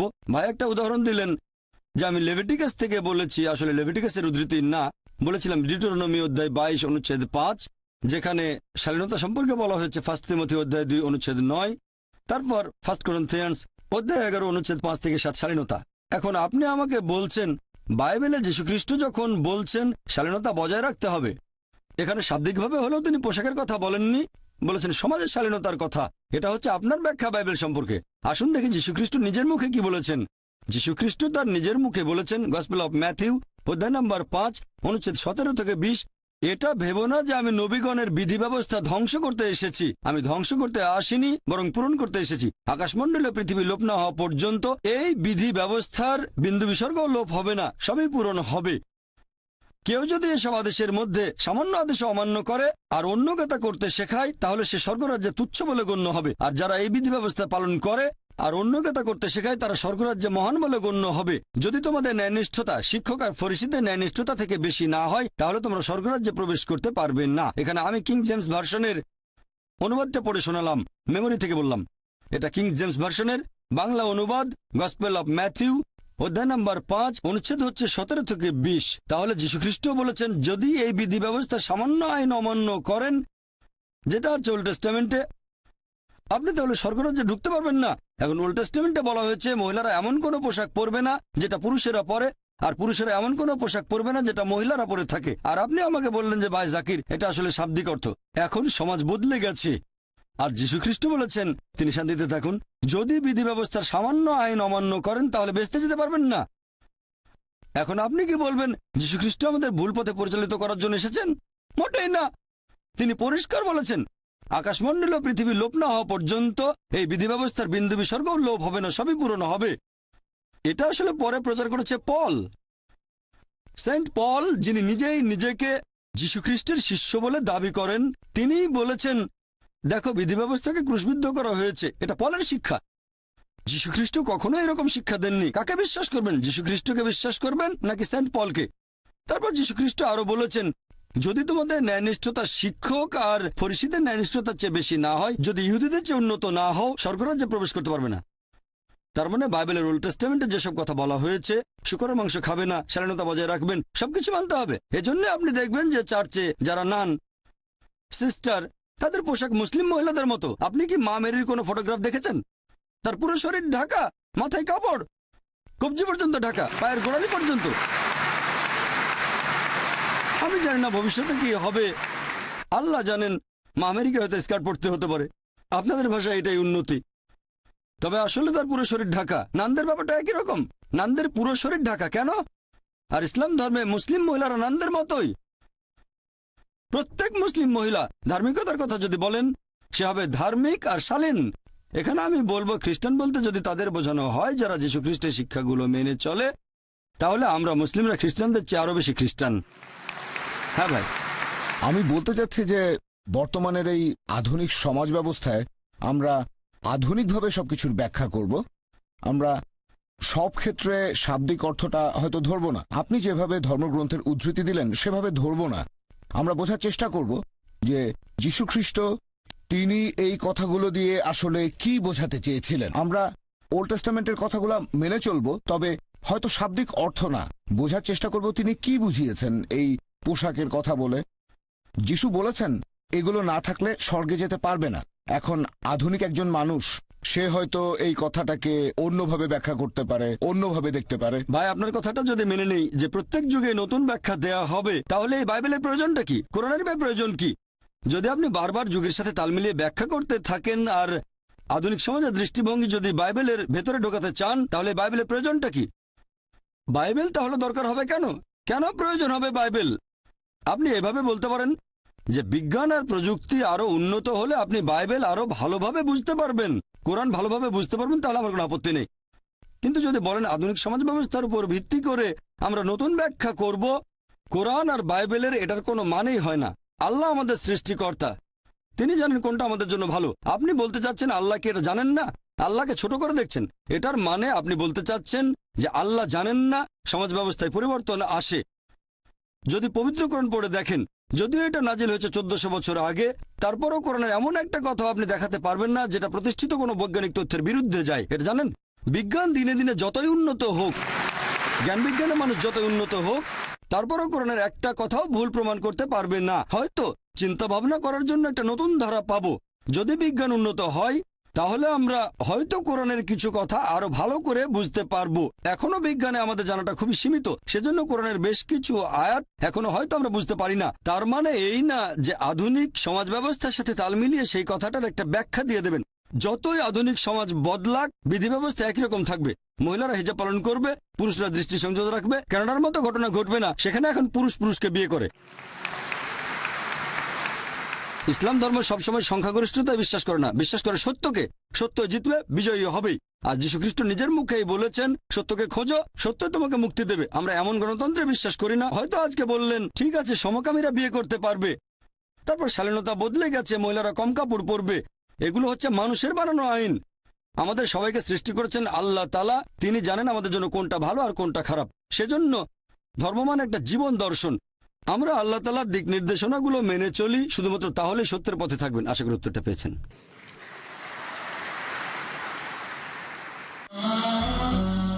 হ্যাঁ বোন। আসসালামু আলাইকুম। আমার নাম আয়শা, ফিলিপাইন্স থেকে এসেছি। আমার একটা প্রশ্ন আছে। আমি 1 বছর আগে মুসলিম হয়েছি। আমি আসলে আলহামদুলিল্লাহ, আমি আসলে কয়েকটা বিষয় নিয়ে বলতে চাই। 1 নম্বর, আমি দেখেছি যে বেশিরভাগ মুসলিম তারা অন্য ধর্মের দুর্বলতা বা সীমাবদ্ধতাগুলো নিয়ে কথা বলে থাকে। আমরা কেন ভালো জিনিসগুলোকে দৃষ্টান্ত হিসেবে তুলে ধরছি না তাদের সামনে? আজকে আপনার লেকচারে যেমন শুনলাম, আমরা খ্রিস্টানদের চাইতে উন্নত। বর্তমানে আমি ইসলামিক সেন্টারে পড়াশোনা করছি। সেখানে আমাদেরকে এভাবে শেখানো হয়েছে যে একজন মানুষ কখনোই অন্য আরেকজন মানুষকে বিচার করতে পারে না। একমাত্র আল্লাহ সুবহানাহু ওয়া তাআলাই বলতে পারেন যে অমুক লোকটার অন্তর ভালো, সে ভালো লোক। পৃথিবীর কোনো মানুষ বিচার করতে পারে না। আপনি এই ব্যাপারে কি বলবেন? বোন, আপনি প্রশ্ন করলেন যে একমাত্র আল্লাহ তাআলাই বিচার করতে পারেন আমাদের অন্তর। আমি আপনার সঙ্গে একমত। আপনি বললেন যে আমরা কেন এভাবে বলি যে আমরা তুলনায় উন্নত, আমরা ভালো জিনিসগুলো উপস্থাপন করব। বোন, আমি আজকের লেকচারে যেটা করেছি, আমি খ্রিস্টান ধর্মের ভালো জিনিসগুলো নিয়েছি। আমি খ্রিস্টানদের উদ্দেশ্যে বলেছি যে যদি আপনারা যীশু খ্রিস্টের দেয়া শিক্ষাগুলো মেনে চলেন তাহলে সেটা হবে ভালো। আমি তাদের উপরে তুলেছি, তাদেরকে ছোট করতে চাচ্ছি না। আপনি আমার কথাগুলো বুঝতে পারেননি। আমি আসলে বোঝাতে চেয়েছি, যখন এই কথাটা বলেছিলাম যে খ্রিস্টান বলতে যদি তাদের বোঝায় যারা যীশু খ্রিস্টের শিক্ষাগুলো ভালোভাবে মেনে চলে, তাহলে আমরা মুসলিমরা খ্রিস্টানদের চেয়ে আরো বেশি খ্রিস্টান। কোরআনের আয়াত মেনে আমি বলার চেষ্টা করেছি, تعالوا إلى كلمة سواء بيننا وبينكم। এসো সেই কথায় যা তোমাদের ও আমাদের মধ্যে এক। আমি কখনোই বলিনি যে আমরা তাদের চেয়ে উন্নত, বলেছি বাইবেলকে তাদের চেয়ে বেশি মানি, এটাই বলেছি। তারপর বলেছি আপনারাও কেন বাইবেলের কথাগুলো মেনে চলেন না, অন্তত সেগুলো মানেন যেটা কমন। আমি বাইবেল থেকে ভালো জিনিসগুলো নিয়েছি। যদি আপনাদের বাইবেল বলে যে শালীনতা বজায় রাখো, মহিলারা মাথায় কাপড় দেবে, মহিলারা পর্দার আড়ালে থাকবে, মহিলারা শালীন হবে, আমি বলছি আপনারা শালীন থাকছেন না কেন? কখন প্রমাণ করার চেষ্টা করলাম যে আমরা হচ্ছি উন্নত তাদের চেয়ে? আমি বলতে চেয়েছি আসুন আমরা অন্তত সেগুলো মেনে চলার চেষ্টা করি যেগুলো কমন। এটা আমার বানানো কৌশল না, আমাদের সৃষ্টিকর্তা আল্লাহ তাআলা এটা বলেছেন, এটা আমার বানানো না। আল্লাহ এভাবে কথা বলতে বলেছেন। যদি আপনি বলেন এটা ভুল, তার মানে বলছেন আল্লাহর কথা ভুল। আল্লাহ পবিত্র কোরআনে বলেছেন সূরা আলে ইমরান অধ্যায় 3 আয়াত নম্বর 64, تعالوا إلى كلمة سواء بيننا وبينكم এসো সেই কথাই যা তোমাদের ও আমাদের মধ্যে এক। প্রথম সাদৃশ্য কি? ألا نعبد إلا الله। আমরা আল্লাহ ছাড়া কারো ইবাদত করি না। আমরা অমুসলিমদের কাছে আল্লাহর এই বাণী প্রচার করব। আমরা সাদৃশ্যগুলো দেখব, সবচেয়ে সেরা সাদৃশ্য এক আল্লাহর ইবাদত করব। আশা করি উত্তরটা পেয়েছেন। হ্যাঁ ভাই। গুড ইভিনিং ডক্টর, আমার নাম রাহুল, ফিলিপাইন্স থেকে এসেছি। আমি একটি বিষয় নিয়ে একটু বিস্তারিত জানতে চাচ্ছিলাম যে ইসলাম ধর্মে নবী ইব্রাহিমের ছেলে ইসমাইল, তার গুরুত্ব কতখানি? ভাই, আপনি প্রশ্ন করলেন যে হযরত ইসমাইল আলাইহিসসালামের গুরুত্ব কতখানি ইসলাম ধর্মে। আমরা বিশ্বাস করি যে ইসমাইল আলাইহিসসালাম নবী ইব্রাহিমের ছেলে। এই কথাটা শুধু পবিত্র কোরআনে নয়, খ্রিস্টানদের বাইবেলও আছে। বাইবেল আর কোরআন দুটোতেই এরকম বলা হয়েছে যে ইব্রাহিম আলাইহিসসালাম তার ছিল 2 জন স্ত্রী, সারা এবং হাজেরা। এই কথাটা বাইবেলে উল্লেখ করা হয়েছে, পবিত্র কোরআনও আছে। এখন আইজাক, তিনি শান্তিতে থাকুন। ইসহাক, তার মা ছিলেন সারা, তিনি শান্তিতে থাকুন। আর ইসমাইল আলাইহিসসালামের মা ছিলেন হাজেরা, তিনিও শান্তিতে থাকুন। তাহলে তারা দুজনেই ছিলেন নবী, ইব্রাহিম আলাইহিসসালামের সন্তান। তারা দুজনেই ছিলেন আল্লাহর নবী। আমরা দুজনকেই ভালোবাসবো এবং শ্রদ্ধা করব। আশা করি উত্তরটা পেয়েছেন। হ্যাঁ ভাই। আসসালামু আলাইকুম। আমার প্রশ্নটা আগের এক মহিলার প্রশ্নের কথার প্রসঙ্গ ধরে, যিনি বলেছিলেন যে ধর্মের মধ্যে ভালো জিনিসগুলো দৃষ্টান্ত হিসেবে তুলে ধরতে হবে। এখন আমি বিশ্বাস করি যে ইসলাম হচ্ছে বড় একটা চেইনের ছোট একটা অংশ। এখানে প্রথমে আমাদেরকে দেখতে হবে ইহুদি ধর্ম, খ্রিস্টান ধর্ম, তারপর ইসলাম। একজন সত্যিকারের মুসলিম হতে গেলে আপনাকে প্রথমে বিশ্বাস করতে হবে ইহুদি আর খ্রিস্টান ধর্ম। আমার প্রশ্নটা হলো, ইসলাম ধর্ম যীশুখ্রিস্টের ক্রুশবিদ্ধ হওয়া সম্পর্কে কি বলেছে? আমি যীশুখ্রিস্টের ক্রুশবিদ্ধ হওয়ার উপরে ইসলামিক গল্পটা বিস্তারিত জানতে চাচ্ছিলাম। আর আমার মনে হয় যদি এই ব্যাপারগুলো পরিষ্কারভাবে ব্যাখ্যা করা যায় তাহলে আমাদের মধ্যে আর তেমন কোনো পার্থক্য থাকবে না, মাঝখানের দূরত্বটাও অনেকখানি কমে যাবে। ভাই, আপনি প্রশ্ন করলেন, এখানে একটা প্রশ্নের ভেতরে দুটো অংশ। আপনার মতে একজন মুসলিম তখনই মুসলিম হতে পারে যদি আগে ইহুদি আর খ্রিস্টান ধর্ম বুঝে তারপর ইসলাম বুঝতে চায়। আমি এটা মানতে পারছি না। আল্লাহ পবিত্র কোরআনে বলেছেন সূরা আলে ইমরান অধ্যায় নম্বর 3 আয়াত নম্বর 19, إن الدين عند الله الإسلام। আল্লাহ সুবহানাহু ওয়া তাআলার কাছে একমাত্র গ্রহণযোগ্য দিন হচ্ছে ইসলাম। মুসা নবী যে ধর্ম প্রচার করেছেন সেটা আসলে ছিল ইসলাম, তিনি ইহুদি ধর্ম প্রচার করেননি। যীশু খ্রিস্ট যে ধর্মটা প্রচার করেছেন সেটাও ছিল আসলে ইসলাম, তিনি খ্রিস্টান ধর্ম প্রচার করেননি। খ্রিস্টান ধর্ম শব্দটা বাইবেলের কোথাও নেই, এটা কি জানেন? খ্রিস্টান ধর্ম যে শব্দটা বাইবেলে কোথাও খুঁজে পাবেন না। খ্রিস্টান শব্দটা প্রথম ব্যবহার করা হয়েছে বুক অফ অ্যাক্টসে। বুক অফ অ্যাক্টস বলছে যে অ্যান্টিওকের লোকজন তারা যীশু খ্রিস্টের অনুসারীদেরকে ডাকতো খ্রিস্টান বলে, এই নামটা দেওয়া হয়েছে আর সেটা দিয়েছে অ্যান্টিওকের লোকজন। যীশু খ্রিস্ট তার জীবদ্দশায় কোনোদিন খ্রিস্টান শব্দটা শোনেননি, এটা কি জানেন? তাহলে তিনি খ্রিস্টান ধর্ম প্রচার করবেন কিভাবে? আপনি যেটা বললেন যে একজন মুসলিম প্রথমে জানবে ইহুদি আর খ্রিস্টান ধর্ম তারপর ইসলাম সম্পর্কে, এটা পুরোপুরি ভুল। إن الدين عند الله الإسلام। আল্লাহর কাছে একমাত্র গ্রহণযোগ্য দিন হচ্ছে ইসলাম। আল্লাহর সব নবী রাসূলগণ প্রচার করেছেন ইসলাম। আপনি এখনকার দিনে যে বাইবেল আর অন্যান্য ধর্মগ্রন্থ দেখছেন এগুলো আসলে মূল আসমানি কিতাবের বিকৃত রূপ। এবার আপনার প্রশ্নটা যে ইসলাম যিশুর ক্রুশবিদ্ধ হওয়া সম্পর্কে কি বলে, এ ব্যাপারে ইসলামের দৃষ্টিভঙ্গিটা কেমন? কোরআন বলছে সূরা নিসা অধ্যায় নম্বর 4 আয়াত নম্বর 157 যে তারা বড়াই করে বলে আমরা মরিয়মের পুত্র যিশুকে হত্যা করেছি।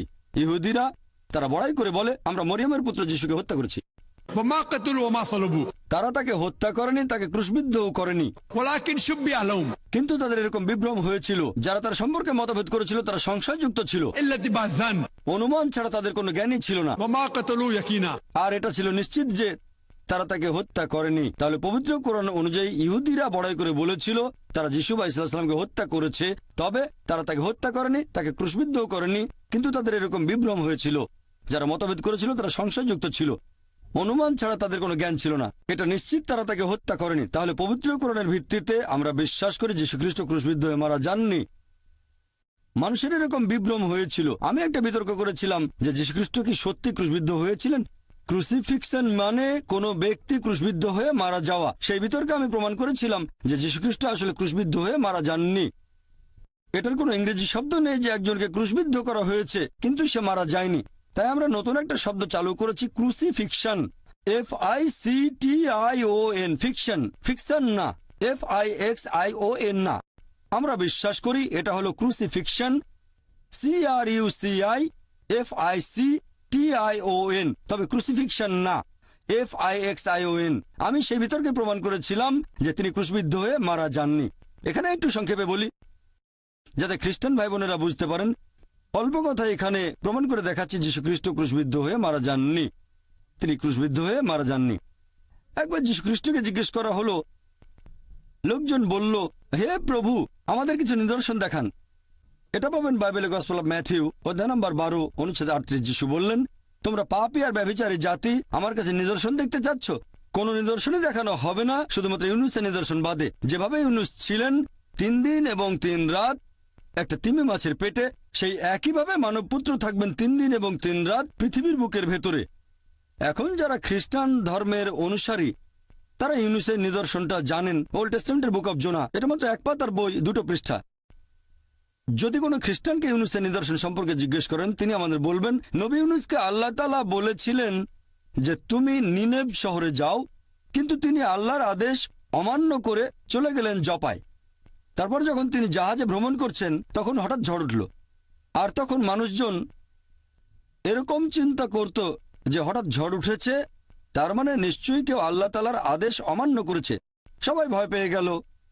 তখন ইউনুস আলাইহিস সালাম এগিয়ে এসে বললেন আমি আল্লাহর আদেশ অমান্য করেছি, তখনকার দিনে মানুষ এরকম বিশ্বাস করত যে দোষী ব্যক্তিকে যদি সমুদ্রে ফেলে দেওয়া হয় সমুদ্র শান্ত হয়ে যাবে। তাই জাহাজের লোকজন তখন ইউনুসকে সমুদ্রে ফেলে দিল। যখন তারা ইউনুসকে সমুদ্রে ফেলেছিল তখন তিনি জীবিত না মৃত? জীবিত না মৃত? জীবিত। জীবিত ছিলেন। তারপর যখন তিনি সমুদ্রের পানিতে, সাধারণত ঝড়ের মধ্যে এরকম উত্তাল সমুদ্রে একজন মানুষ পড়লেই মারা যাবে, কিন্তু ইউনুস মারা গেলেন না, তিনি শান্তিতে থাকুন, বেঁচে থাকলেন। তখন একটা মাছ এসে তাকে গিলে ফেললো। যখন মাছটা তাকে গিলে ফেললো তখন তিনি জীবিত না মৃত? জীবিত। তখনও জীবিত। তিনি মারা গেলে নিদর্শন হতো না, বেঁচে আছেন এটা হচ্ছে নিদর্শন। 3 দিন আর 3 রাত ধরে সেই মাছটা সাগরে ঘুরে বেড়ালো, ভেতরের মানুষটা দম বন্ধ হয়ে মারা যাওয়ার কথা, কিন্তু মারা গেল না, এটাই নিদর্শন। মাছটা বমি করে তাকে বের করে দিল সমুদ্রের তীরে। মারা যেতে পারতেন কিন্তু মারা গেলেন না। এটা আসলে খুবই আশ্চর্য একটা নিদর্শন। সমুদ্রে ফেলে দেওয়া হলো, তিনি মারা গেলেন না। একটা মাছ এসে তাকে গিলে ফেললো, মারা গেলেন না। 3 দিন 3 রাত সেই মাছের পেটের ভেতরে থাকলেন কিন্তু মারা গেলেন না। মাছটা বমি করে তাকে বের করে দিল, তিনি মারা গেলেন না। খুবই আশ্চর্যজনক একটা নিদর্শন। যীশু খ্রিস্ট তার নিজের মুখে বলেছিলেন যে যেভাবে ইউনুস 3 দিন এবং 3 রাত ছিল তিমি মাছের পেটে, সেই একইভাবে মানবপুত্র 3 দিন এবং 3 রাত থাকবেন পৃথিবীর বুকের ভেতরে। একজন খ্রিস্টানকে জিজ্ঞেস করেন যীশু খ্রিস্ট যে সময় সমাধিকক্ষে ছিলেন, ধরে নিলাম 3 দিন 3 রাত ধরে, তখন তিনি জীবিত না মৃত? তিনি তখন জীবিত না মৃত? খ্রিস্টানরা উত্তরে বলবে তিনি ছিলেন মৃত। তাহলে তো এটা পরস্পর বিরোধী। যিশু যদি ইউনুসের নিদর্শন নিয়ে ভবিষ্যৎবাণীটা পূরণ করতে চান তাকে থাকতে হবে জীবিত। এখানে এই একটা প্রমাণ দিয়েই, যদিও আরো অনেকভাবে প্রমাণটা করতে পারি যে যীশু খ্রিস্ট বা ঈসা আলাইহিস সালাম ক্রুশবিদ্ধ হয়ে মারা যাননি, তিনি ছিলেন জীবিত। তাহলে এটার ভিত্তিতে আমরা খ্রিস্টানদের বাইবেল দিয়েই প্রমাণ করতে পারি যে যীশু খ্রিস্ট কখনোই ক্রুশবিদ্ধ হয়ে মারা যাননি। তিনি এখানে ভবিষ্যৎবাণীটা একেবারে পরিষ্কার করে বলেছেন যে তোমাদের কোনো নিদর্শন দেখানো হবে না, শুধুমাত্র ইউনুসের নিদর্শন বাদে। যেভাবে ইউনুস 3 দিন এবং 3 রাত ছিলেন তিমি মাছের পেটে, একইভাবে মানবপুত্র 3 দিন এবং 3 রাত থাকবেন পৃথিবীর বুকের ভেতরে। আপনারা যদি ভালো করে খেয়াল করেন যে 3 দিন আর 3 রাত এটাও কিন্তু পূরণ হয়নি। শুক্রবারে যিশুকে ক্রুশবিদ্ধ করা হলো, শনিবার আরম্ভ হওয়ার আগেই তাকে নামানো হলো, তারপর তাকে সমাধিকক্ষের ভেতরে রাখা হলো, সেখানে রাখা হলো শুক্রবার রাতে। শনিবারে সারাদিন তিনি সেখানে, শনিবার রাত, রবিবার সকালে তিনি আর নেই। তাহলে হচ্ছে 2 রাত 1 দিন, 3 দিন 3 রাতের ভবিষ্যৎবাণীটাও এখানে পূরণ হচ্ছে না। তবে নিশ্চয়ই তিনি তার এই ভবিষ্যৎবাণী পূরণ করেছেন যে ইউনুসের মতো যিশুকে জীবিত থাকতে হবে। আমি এই বাইবেল থেকে বিভিন্ন রকম যুক্তি দিয়ে প্রমাণ করেছি যে যীশু খ্রিস্ট ক্রুশবিদ্ধ হয়ে মারা যাননি। আমার ভিডিও ক্যাসেট দেখেন। একবার বিতর্ক করেছিলাম এক আরব খ্রিস্টানের সাথে, ইরাকি খ্রিস্টান। যিশু কি সত্যি ক্রুশবিদ্ধ হয়েছিলেন সেখানে প্রমাণ করেছি তিনি ক্রুশবিদ্ধ হয়ে মারা যাননি, আল্লাহ উপরে তুলে নিয়েছেন। আশা করি উত্তরটা পেয়েছেন।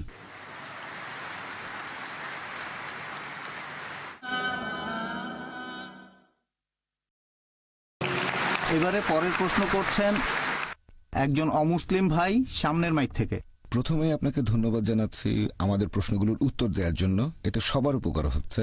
আপনার কাছে আমার প্রশ্নটা হলো, মুহাম্মদ সাল্লাল্লাহু আলাইহি সাল্লামের উপর প্রথম যে আয়াতটা নাজিল হয়েছিল যে ইকরা বিসমি রাব্বিকাল্লাযী, পড়ো তোমার প্রভুর নামে যিনি সৃষ্টি করেছেন, আমার প্রশ্নটা হলো যদি ফেরেশতা জিব্রাইল সে সময় নবী মুহাম্মদ সাল্লাল্লাহু আলাইহি সাল্লামকে বলতেন যে পড়ো তোমার প্রভুর নামে, এখন ব্যাপারটা এরকম হতে পারে যে জিব্রাইল প্রথমে সেটা নিজে বলেছেন, তারপর নবী মুহাম্মদ সাল্লাল্লাহু আলাইহি সাল্লামকে বলেছেন যে সেটা আবার পড়তে। নবী মুহাম্মদ সাল্লাল্লাহু আলাইহি সাল্লামের উত্তরটা ছিল যে আমি তো পড়তে জানি না। হ্যাঁ, এখন আমার মনে হচ্ছে যে ফেরেশতা জিব্রাইল নবীকে এমন কিছু দেখিয়েছেন যেটা লেখা ছিল। কারণ যদি শুধু মুখের কথা হতো, মানে প্রথমে ফেরেশতা নিজে পড়লেন, তারপর তিনি যদি নবীকে পড়তে বলতেন, তাহলে সেক্ষেত্রে নবীর কোনো কিছু পড়া অথবা লেখা লাগতো না, আগের কথাটাই আবার বলা। তার মানে কিছু একটা লেখা ছিল সেখানে, আর ফেরেশতা চেয়েছিলেন নবী যেন সেটা পড়েন, কিন্তু নবী উত্তর দিলেন যে আমি পড়তে জানি না। ঠিক। আর আমরা জানি যে কোরআন লিখিত অবস্থায় ছিল না, পরবর্তীতে এই পবিত্র কোরআন বই আকারে প্রকাশিত হয়। তবে অবতীর্ণ হওয়া প্রথম আয়াতটা এরকম বলছে যে সেটা হয়তো কোথাও লেখা ছিল। এখন আপনি এই ব্যাপারে কি বলবেন? ভাই, আপনি প্রশ্ন করলেন যখন প্রথম ওহী নাজিল হয়েছিল ইকরা, নবী বলেছিলেন মা আনা বিকারি, আমি পড়তে জানি না, অক্ষর জ্ঞান নেই। আপনি ধরে নিচ্ছেন এখানে নিশ্চিতভাবে কিছু লেখা ছিল, এটা আবশ্যিক না। যেমন ধরেন এখানে একজন লোক আছে, তাকে আমি বললাম যে পড়ো, যদি তাকে কোনো কিছু নাও দেখাই সেই লোক বলবে কি পড়তে হবে দেন, অথবা আমি পড়তে জানি না। এটা আবশ্যিক না যে তাকে কিছু একটা দেখাতেই হবে, ঠিক? এটা হতে পারে নাও হতে পারে, এটা আবশ্যিক না। কাউকে কিছু করতে বললে ব্যাপারটা এমন না যে কিছু একটা দেখাতেই হবে। এভাবে বলবো না যে পড়তে পারো না কেন, এটা আবশ্যিক না যে কিছু একটা দেখাতেই হবে। যে মানুষটার অক্ষর জ্ঞান নেই সে নিজে থেকেই বলতে পারে যে আমি পড়তে পারি না। এটা আবশ্যিক না যে সে বলবে দেখাও কি পড়তে হবে, অথবা এই জিনিস না এটা পড়তে পারবো না। আমি যদি পড়তেই না জানি তাহলে তো জিনিসটা দেখে আমার লাভ কি হবে? ধরেন কেউ আমাকে বলল জাপানি ভাষা পড়েন, বললাম আমি পড়তে জানি না। আমি বলবো না কোথায় জাপানি ভাষা দেখান, তারপর বলবো চেষ্টা করে দেখি। আপনি আমাকে বললেন ভাই জাকির জাপানি ভাষা পড়েন, বলবো না যে ঠিক আছে আগে দেখান জাপানি ভাষা, বলবো আমি জাপানিজ পড়তে জানি না। ঠিক বুঝতে পেরেছেন? এখন থেকে আমরা একটা প্রশ্ন করব চিরকুটে, তার পরের প্রশ্নটা মাইকে। পরের প্রশ্ন, এই প্রশ্নটা করেছেন ভাই রাজেশ। কোরআন আল্লাহ তাআলার পবিত্র গ্রন্থ, এটা লিখেছেন আল্লাহ নিজেই। যদি বাইবেলের অনেক কথা কোরআনের সাথে মিলে যায় তাহলে বাইবেলের লেখক কে? একই বিষয়ের উপর আরও একটা প্রশ্ন করা হয়েছে। এই প্রশ্নটা করেছেন মিসেস খান। আমাকে একজন প্রশ্ন করেছে, যেহেতু বাইবেল আগে এসেছে, কোরআন সেখান থেকেই লেখা হয়েছে, অনেক কিছু নকলও করা হয়েছে, দয়া করে এটার একটা উত্তর দিবেন। প্রথম প্রশ্নের ব্যাপারে বলতে গেলে যে পবিত্র কোরআন যদি আল্লাহর বাণী হয় আর বাইবেলের অনেক কথা কোরআনের সাথে যদি মিলে যায়, তাহলে এই বাইবেলের লেখককে আল্লাহ তাআলাই কি বাইবেল লিখেছেন? আমরা বিশ্বাস করি যে কোরআন আল্লাহ তাআলার বাণী। এখন যেটা কোরআনের কথার সাথে মিলে যায় সেই অংশটাকে আমরা আল্লাহর বাণী বলে মেনে নিতে কোনো রকম আপত্তি করব না। তার মানে এই না যে পুরো বাইবেলই আল্লাহ তাআলার বাণী। আমরা বিশ্বাস করি যে ইনজিল হলো সেই আসমানি কিতাব যেটা নাজিল করা হয়েছিল যীশু খ্রিস্টের উপর, তবে সেটা ছিল একটা নির্দিষ্ট সময় এবং নির্দিষ্ট জাতির জন্য। আল্লাহ সুবহানাহু ওয়া তাআলা এটাকে সংরক্ষণ করে রাখেননি। কিন্তু কোরআন হলো সর্বশেষ আর চূড়ান্ত আসমানি কিতাব। আল্লাহ কোরআনে বলেছেন সূরা হিজর অধ্যায় নম্বর 15 আয়াত নম্বর 9, আমি কোরআন অবতীর্ণ করেছি এবং অবশ্যই আমি এর সংরক্ষক। তার মানে এই পবিত্র কোরআন হলো ফুরকান, যেটা দিয়ে সঠিক আর বেঠিকের পার্থক্য করা যায়। কোনো কথা কোরআনের সাথে মিলে গেলে আমরা বলবো এই অংশটাকে আল্লাহর বাণী বলে মেনে নিতে আমাদের কোনো আপত্তি নেই। যদি আমাকে জিজ্ঞেস করেন যে এই বাইবেলের লেখককে, এখনকার দিনের খ্রিস্টান বিশেষজ্ঞরা বলেন যে বাইবেলের বইগুলো লিখেছেন বিভিন্ন লেখক। বাইবেল শব্দটা এসেছে গ্রিক শব্দ বিবলোস থেকে, অনেক বই মিলে একটা বই। বর্তমানের বাইবেল আমার মতে আর বিশেষজ্ঞগণের মতে একটা মিশ্রণ। এখানে কিছু কথা আছে যেগুলো আল্লাহ তাআলার বাণী, তার মানে ইনজিলের ছিটেফোঁটা আছে। এখানে নবী রাসূলগণের কিছু কিছু কথা আছে, এছাড়াও এখানে ঐতিহাসিকদের কথা আছে। দুর্ভাগ্যজনকভাবে এর মধ্যে কিছুটা পর্নোগ্রাফিও আছে। একটা মিশ্রণ। কে লিখেছেন? অনেক মানুষও বাইবেলের কিছু অংশ লিখেছে। খ্রিস্টান বিশেষজ্ঞরা বলেছেন জন, ম্যাথিউ। আসলে গসপেল জনের মত অনুযায়ী, গসপেল ম্যাথিউর মত অনুযায়ী, গসপেল লুকের মত অনুযায়ী, আর কোরআন আমাদের বলছে সেই গসপেল যেটা যীশু খ্রিস্টের মত অনুযায়ী। আমরা বিশ্বাস করি ইনজিলে যেটা নাজিল হয়েছিল যীশু খ্রিস্ট বা ঈসা আলাইহিস সালামের উপর, তবে এখনকার বাইবেল পাবেন গসপেল ম্যাথিউর মত অনুযায়ী, গসপেল মার্কের মত অনুযায়ী, গসপেল লুকের মত অনুযায়ী, গসপেল জনের মত অনুযায়ী। আমরা বিশ্বাস করি সেই গসপেলে যেটা যীশু খ্রিস্টের মত অনুযায়ী। এমনকি খ্রিস্টান বিশেষজ্ঞরাও বলেন এই বাইবেল লিখেছে বিভিন্ন মানুষ। তাহলে আমরা পুরো বাইবেলটাকে মানতে পারি না আল্লাহ তাআলার বাণী বলে। এবারে দ্বিতীয় প্রশ্নটা নিয়ে বলি। এক বোন প্রশ্ন করেছিলেন, তাকে একজন বলেছে পৃথিবীতে বাইবেল এসেছে প্রথমে আর কোরআনের কথা বাইবেল থেকে নকল করা হয়েছে। হ্যাঁ, এরকম একটা সম্ভাবনা থাকতেই পারে। আরেকটা সম্ভাবনা এরকম, যদি দুটোর মধ্যে সাদৃশ্য থাকে, হয়তো বই দুটোর উৎস একই, তাহলে বাইবেলের কিছু অংশের কথা কোরআনের কথাগুলোর সাথে মিলে যায়। এখন বাইবেলের যে অংশ পবিত্র কোরআনের সাথে মিলে যাচ্ছে সেগুলোর উৎস হয়তো একই, তার মানে আল্লাহ সুবহানাহু ওয়া তাআলা।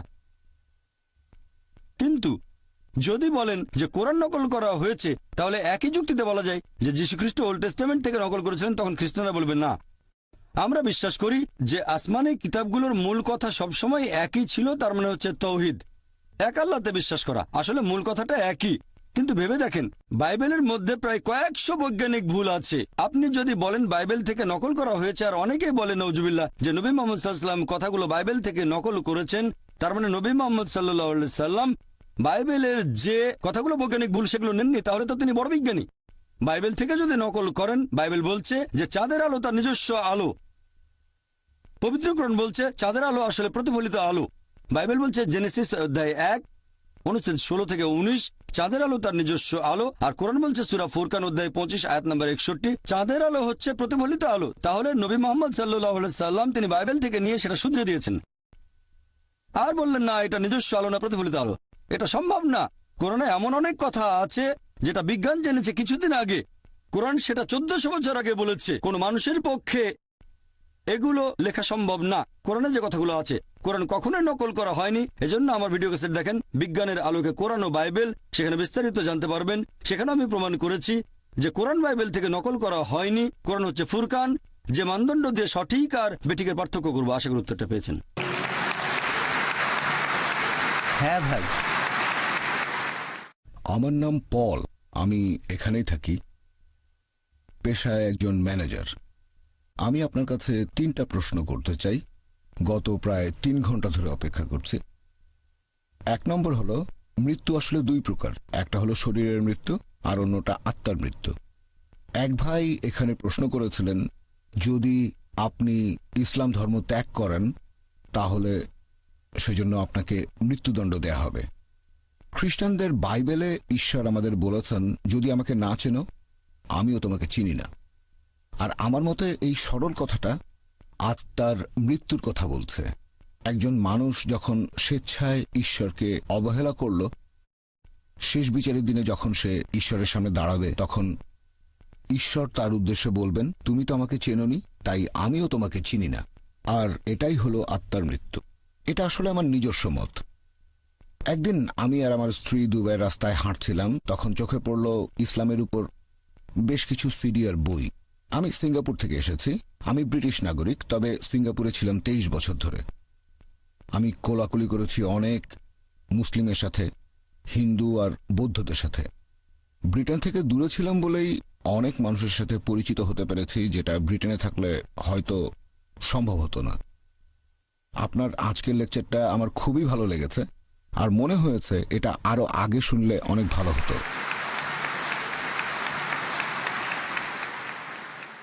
ইসলাম ধর্মের ভেতরে একটা ব্যাপার আমি বেশ ভালোভাবেই খেয়াল করেছি যে মুসলিমরা শয়তান নিয়ে কথা বলে না, পাপ নিয়েও কোনো রকম কথা বলে না। আমি দ্বিধায় পড়েছিলাম, কারণ খ্রিস্টান ধর্মে ভালো আর মন্দের ভেতরে সবসময় একটা যুদ্ধ চলছে। বাইবেলের ওল্ড টেস্টামেন্ট এই বইটাই আমি সবার আগে পড়েছি। এটার কথার সাথে ইসলাম ধর্মের অনেক সাদৃশ্য আছে। সেখানে মানুষ জবাই করছে গরু, তারপর ভেড়া, এরকম বিভিন্ন পশু জবাই দিয়ে পাপের প্রায়শ্চিত্ত করছে। আমি যতটুকু বুঝি যে পাপ যত গুরুতর তত বেশি পশু জবাই দেয়া হচ্ছে।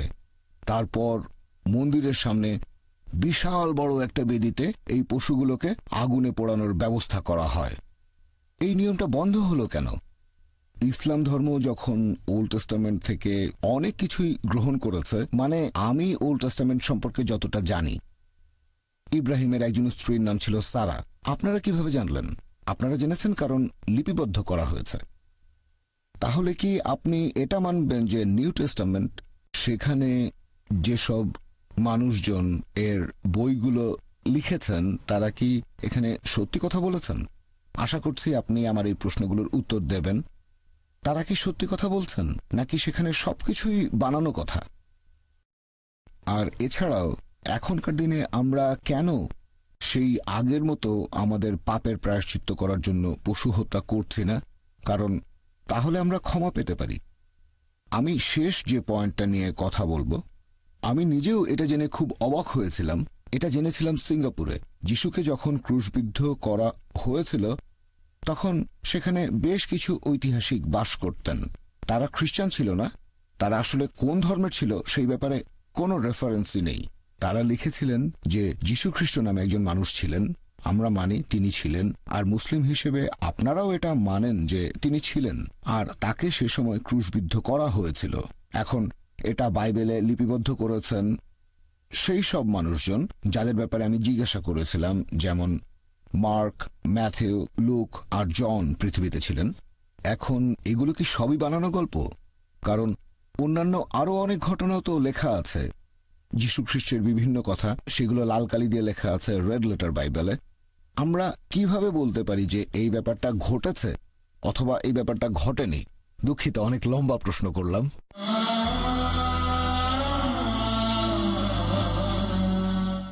সমস্যা নেই, উত্তর দিচ্ছি। ভাই খুব সুন্দর প্রশ্ন করেছেন।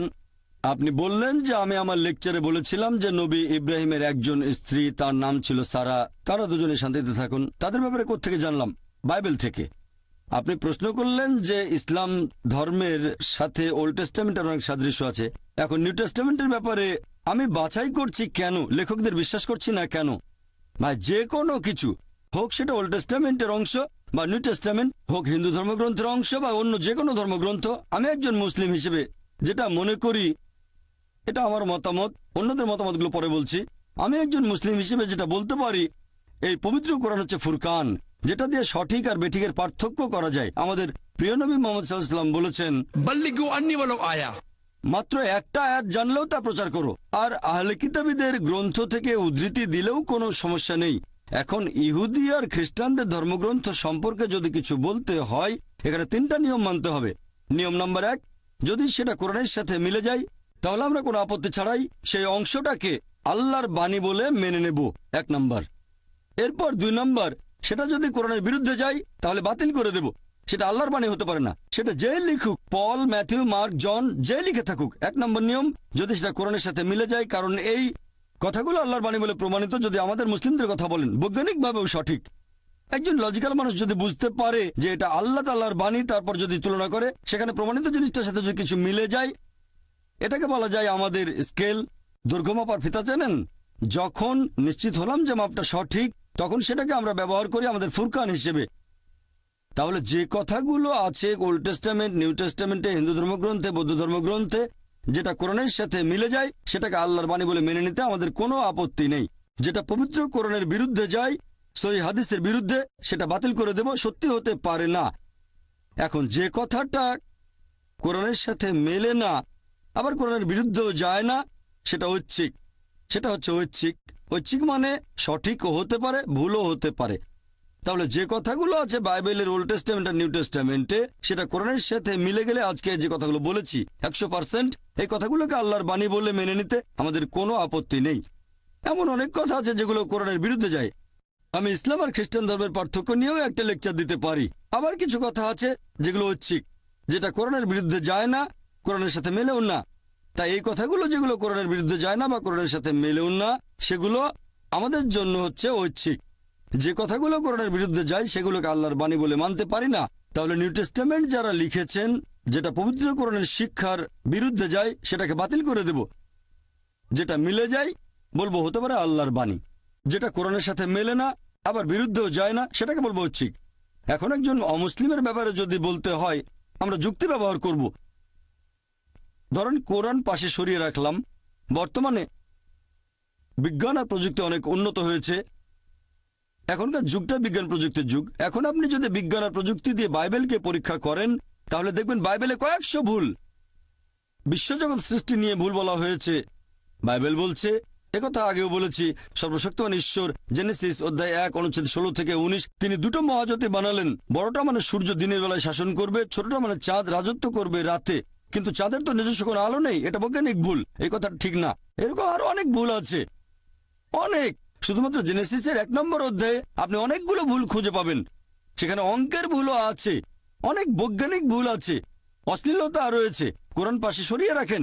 এমনকি একজন সাধারণ মানুষও যদি মনটাকে খোলা রেখে বাইবেল পড়ে, তাহলে সেও বলবে যে এটা কখনোই আল্লাহ সুবহানাহু ওয়া তাআলার বাণী হতে পারে না।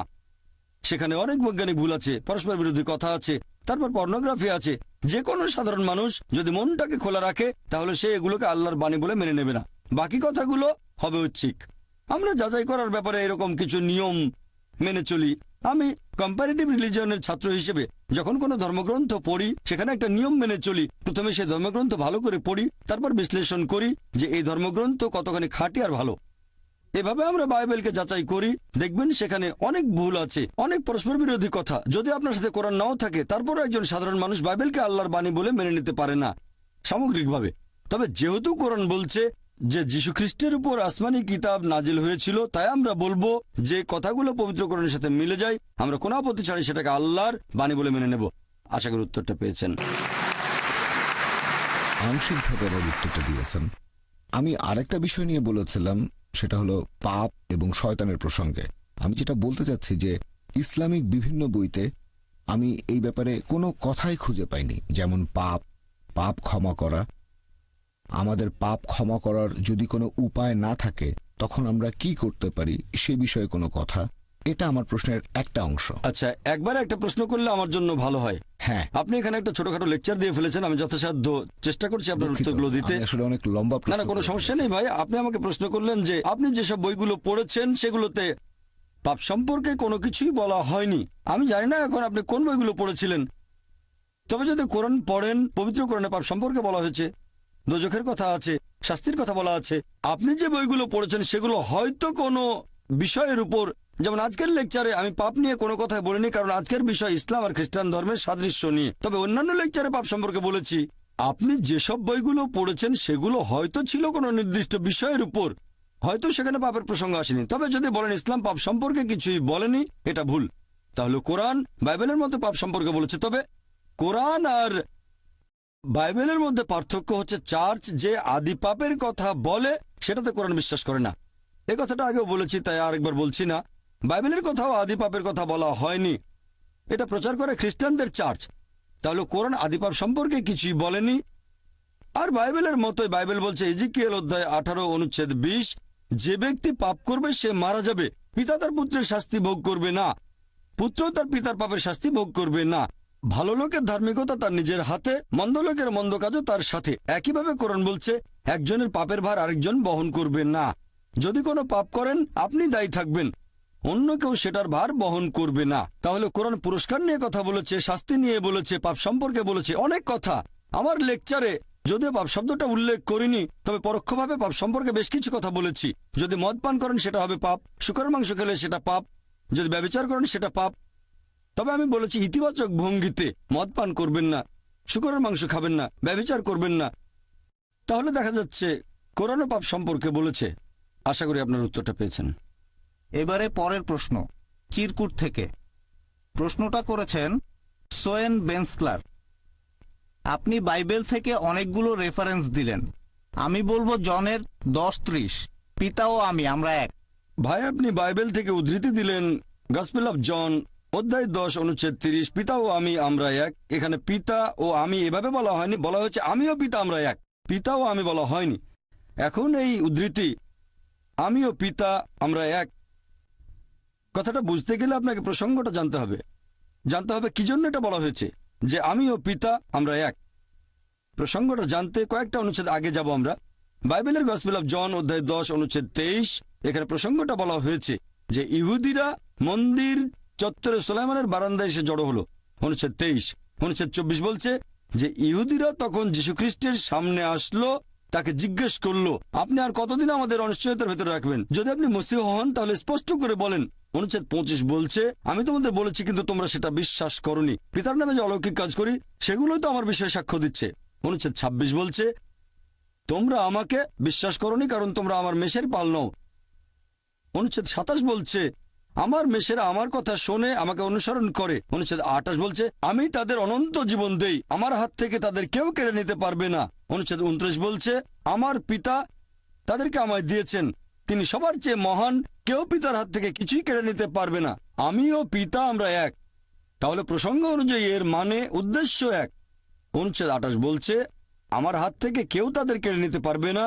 অনুচ্ছেদ 29 বলছে আমার পিতা সবার চেয়ে মহান, কেউ পিতার হাত থেকে কোনো কিছু কেড়ে নিতে পারবে না।